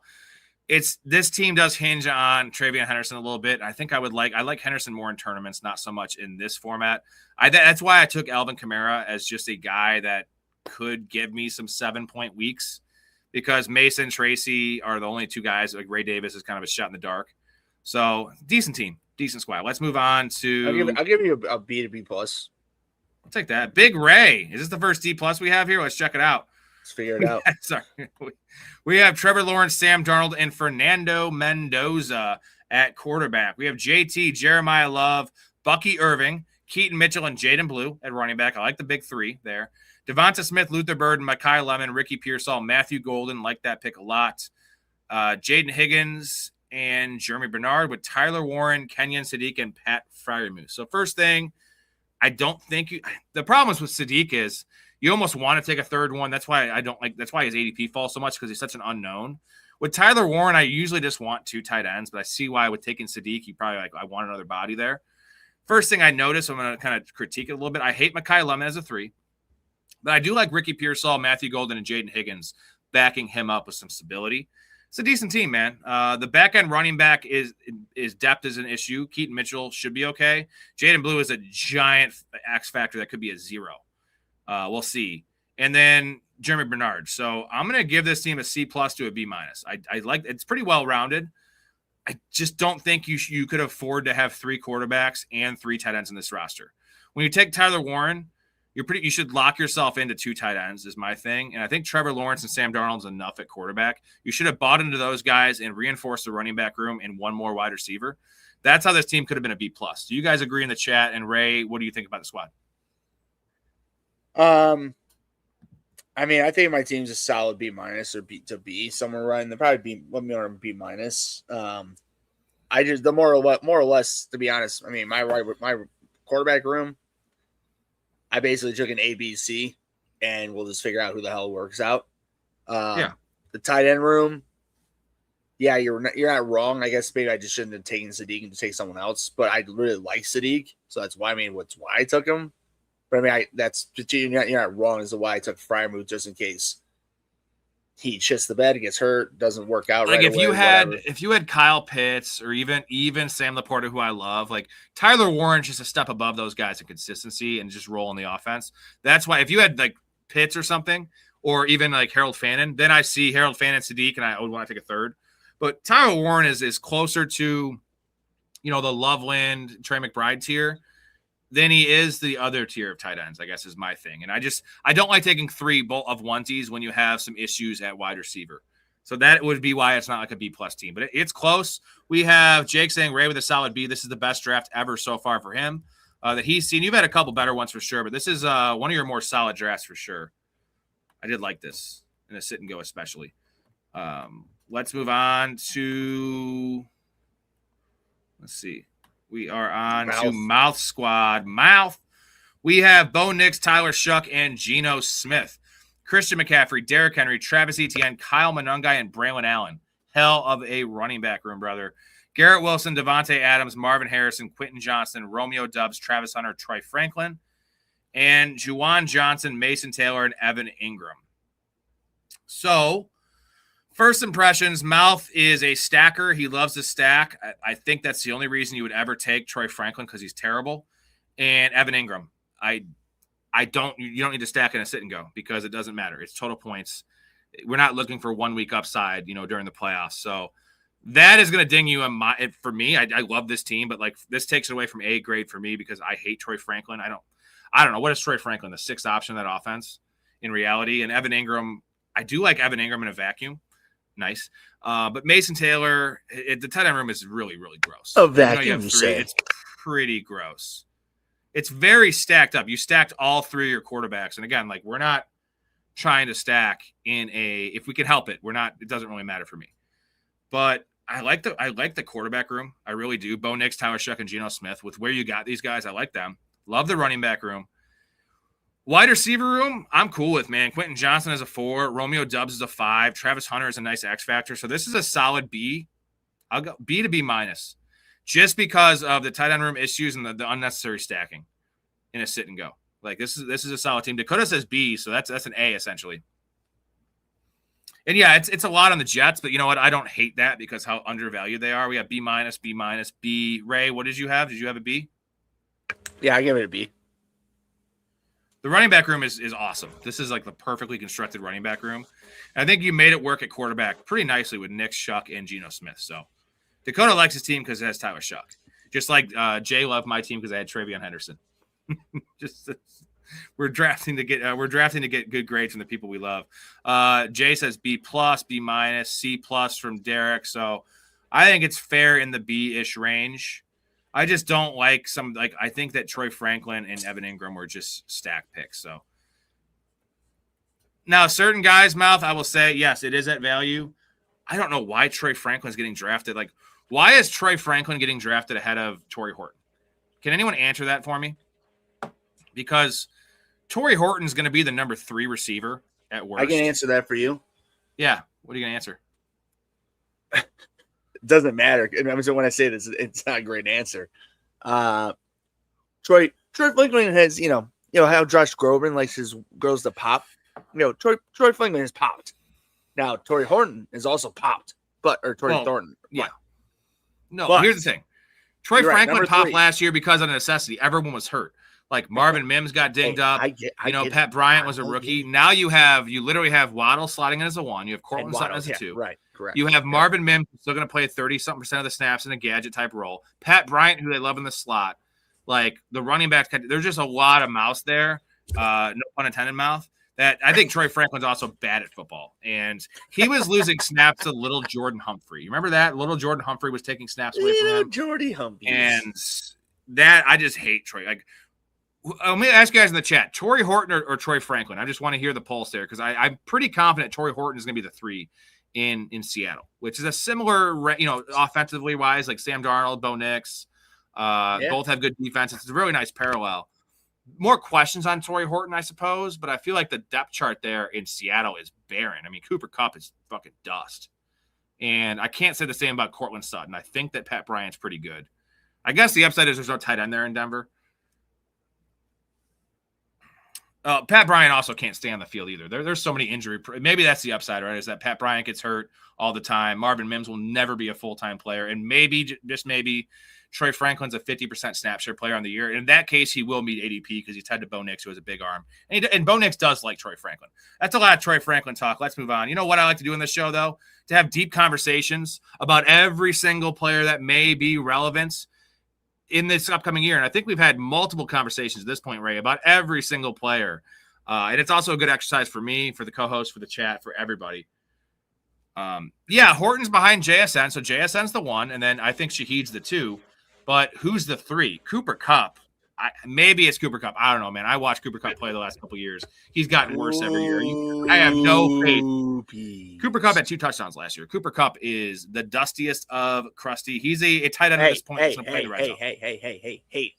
First, if you want to go about touchdowns, then Julio's not that good a receiver, okay?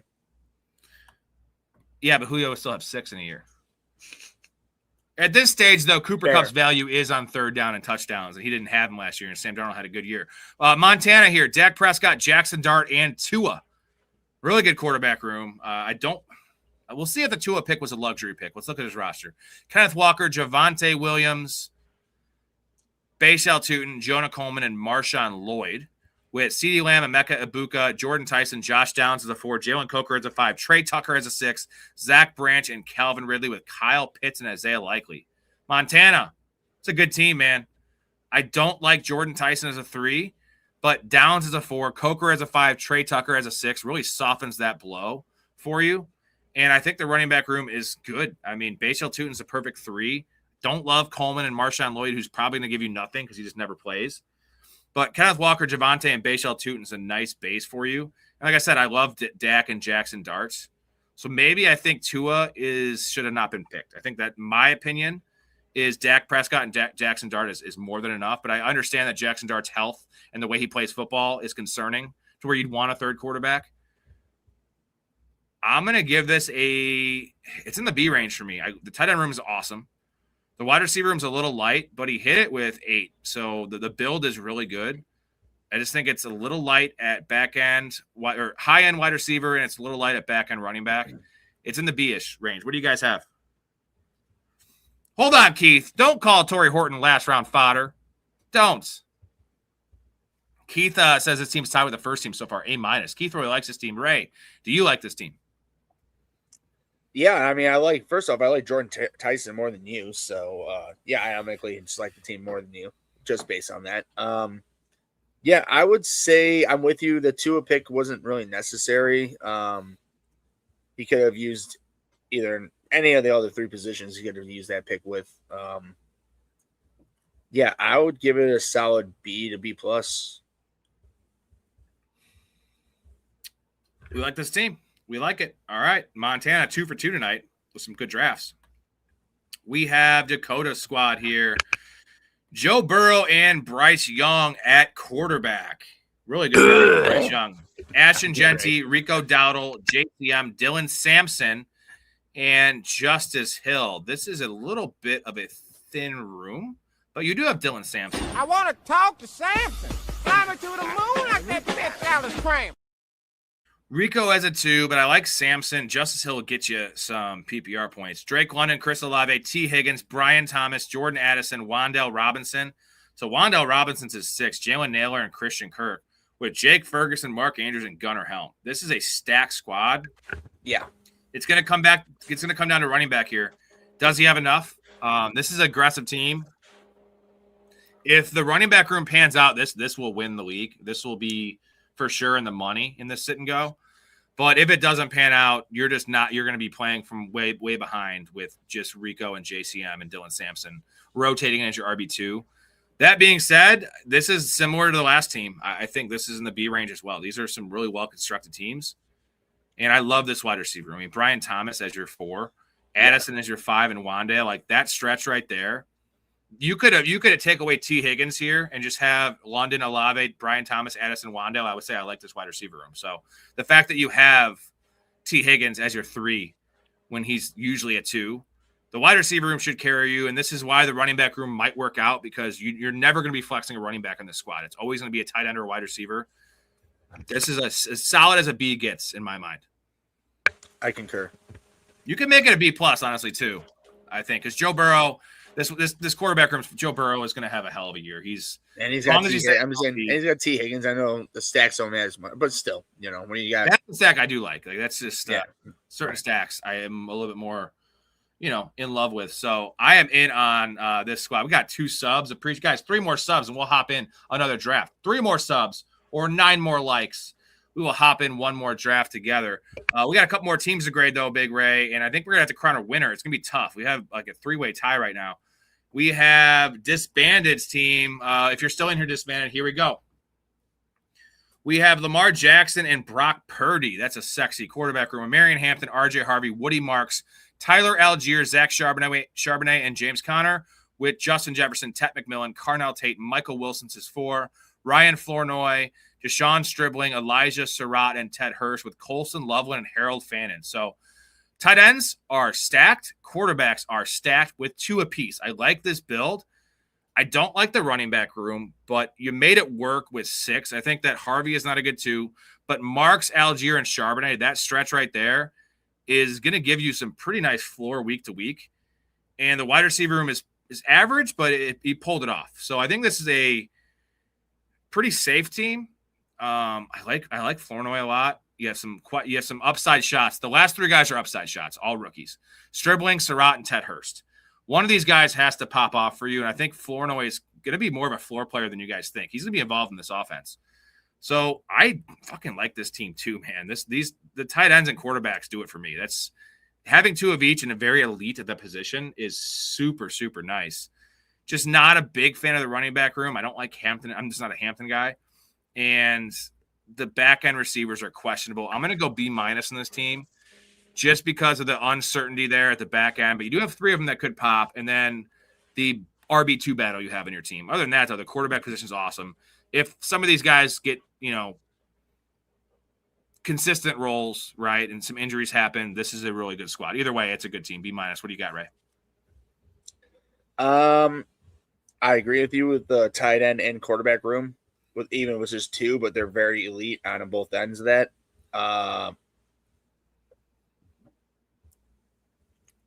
Yeah. It's just I like the wide receiver room. It's just the running back room, man. Like RJ's your 2 is just rough. So, but I like that he took 6 though, and if James Conner gets traded, if he goes to the Packers, I know there's some what ifs, right? We're drafting in June. So he's gonna get traded. That's awesome. Some point or another, he will be traded. Or Trey Benson gets released. One of those 2 things is going to happen. Maybe both happen. Who knows? But no. But either way, you were right with the Marks, Algier, Charbonnet trio. Like one of those 3 are going to end up giving him some great weeks that will overtake Harvey. So, and Harvey's a fine floor. I'm just not. I took Harvey last draft. I'm not a big Harvey guy. Yeah, me too. Also, I hate Harvey Weinstein. That guy's a weirdo. Oh. All right, we have Key's team here. He has 3 quarterbacks with Josh Allen. It makes sense because it's Aaron Rodgers is too. Josh Allen, Aaron Rodgers, and Shedeur Sanders.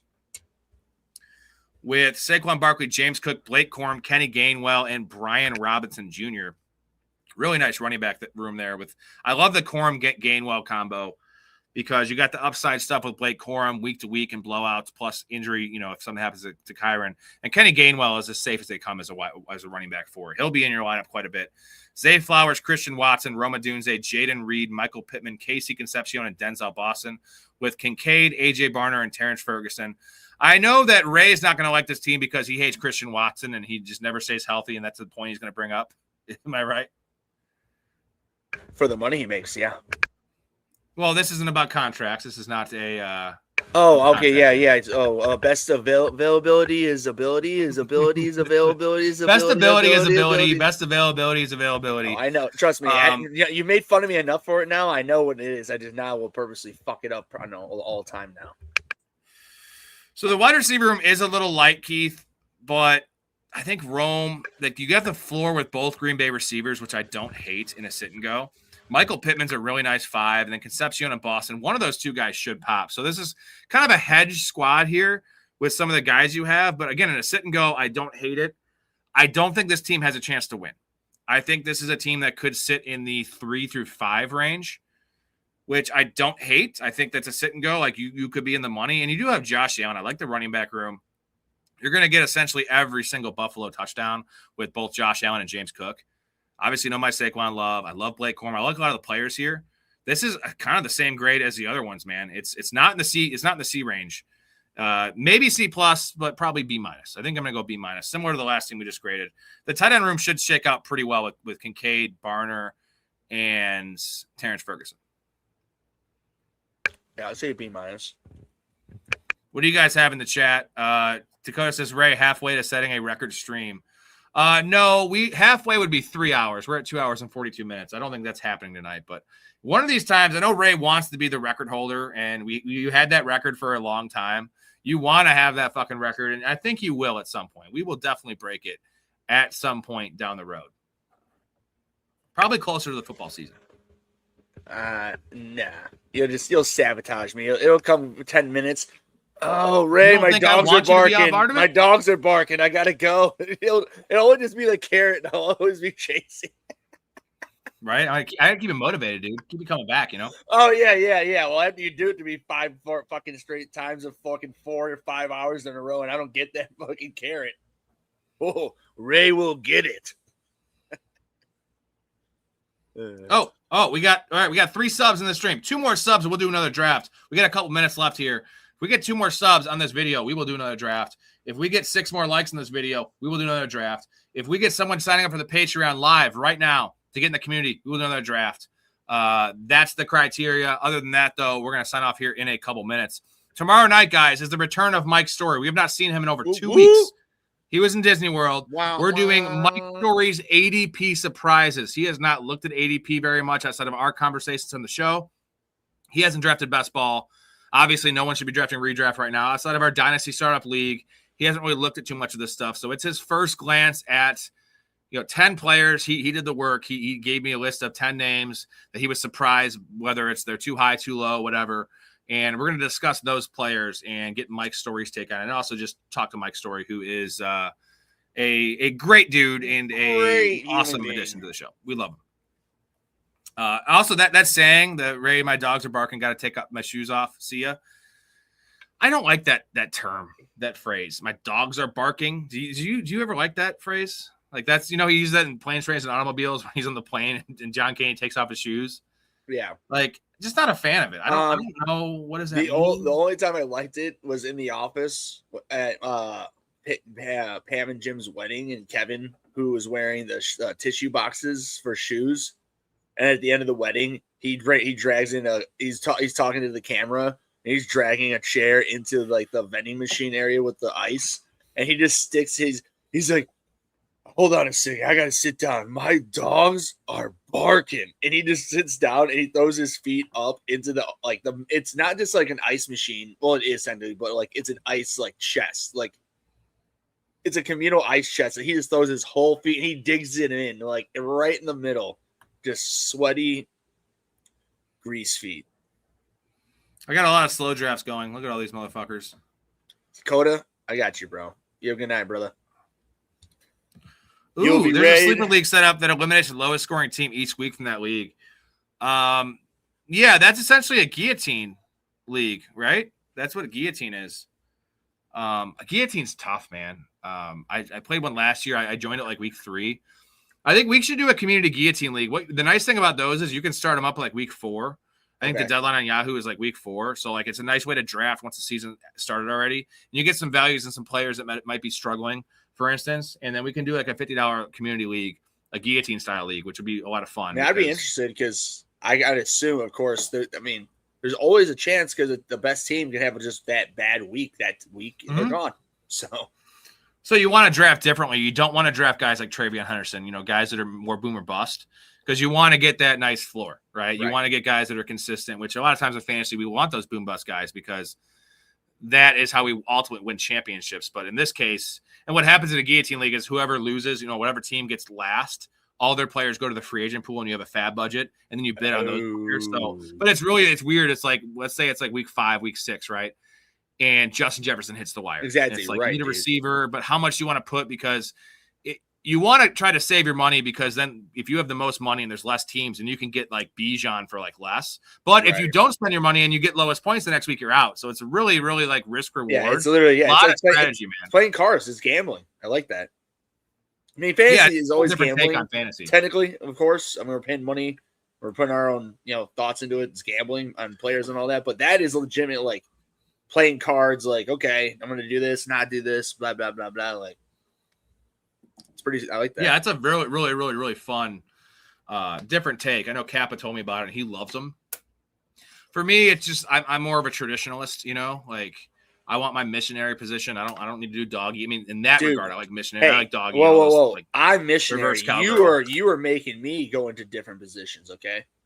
I am making, and you know what, Ray? You're pretty flexible for a big guy, so I can confirm this, guys. It's been confirmed. God damn. You were supposed to tell them that you hell of a stream, almost 3 hours. Tomorrow night, 10 p.m. Central with Mr. Mike Storey. And then next week, we're going to have a big week on tap for you guys. Next week is July, guys. We are in my mind, the biggest month. I know August is like the most important month because the drafts happen at the end of the month. But July is the biggest month in terms of gathering these informations and ultimately kind of forming our true opinions. We, obviously you guys know some of the guys I like. That could change also in a month. But this is when shit gets real. There's actual practices going on. Yeah, dude's fingers get blown up over the 4th of July weekend. There you go. Don't draft Jason Pierre-Paul. What an idiot. I can't believe he did that. Americans love fireworks. I'm not a fireworks fan. Dude, I ain't afraid of shit, bro. I fucking blow those shit motherfuckers off all the time. And one day you're not going to have a hand, Ray, and you're going to have to, what you're going to have to do? It's called you don't play with fire. If you fuck up while doing it, you run away. You don't hold things in your hand and time it. You don't do that shit. That's when your hand goes bye-bye. Ray, can you please make sure you do one thing? If you're going to light it and use it, do any of those things, make sure you use your left hand to light it. He can't masturbate. He can't make it come out. He can't go left? No, he can't go to his left. Can you go to your left? Nobody can. No one can. It's funny, though. There's other things I can do lefty. I can eat lefty. I can brush my teeth lefty. There's a big difference. You need rotation. You need tempo. You need feel. Season, I think you learn a lot. In fact, you learn a heck of a lot more when things aren't going well than when it is going well. And I learned a lot. Clearly, those twins have never played the Hello Stranger game, and you haven't either. So no, I haven't. The fact that you're lying because you already knew what I'm talking about, so fuck you. I know exactly what you're talking about. Maybe I've tried it. You know what? I divulge a lot in this show, and I will continue to do so, as you know, especially when I've been drinking, which is most nights I'm on this program. Ray, awesome show. Appreciate you, man. And pretty solid team, brother. Pretty solid team. Fun playing golf with you today. Always good seeing you in person. A lot of times we're seeing each other in the virtual world, which is fine. but I don't Yeah, get to that was actually better touch you and person. hug you and all those kind of things. So, Oh, but we hugged today. We gingerly touched our tips. oh, we had some nice hugs and some nice times. All right, man. Appreciate you in the Love you chat, too. everybody. Thank you for the Everybody, supers. appreciate you guys. Thank you to the community. Love We everybody. love you guys. Tomorrow night, 10 p.m. Central, the return of Mike's Storey. If not, I'll chat you guys up in the Discord. You know I'll be on there. Thanks for everything, guys. Love your life. Stay positive and respect each other. Peace. Later, Ray. Later. You just seem like a good dude. I thought I'd see if you want to grab a beer, that's all. I'm glad you called. We get home safe, Pistol. You got it, Jobin. I'm sorry, what? Nothing. Oh, what'd you say? I don't know. You nicknamed me Pistol, and I just called you Jobin. It means nothing. I'm drunk. I'm gonna call a cab. All right, man. You have my number, yeah? I got you stored in my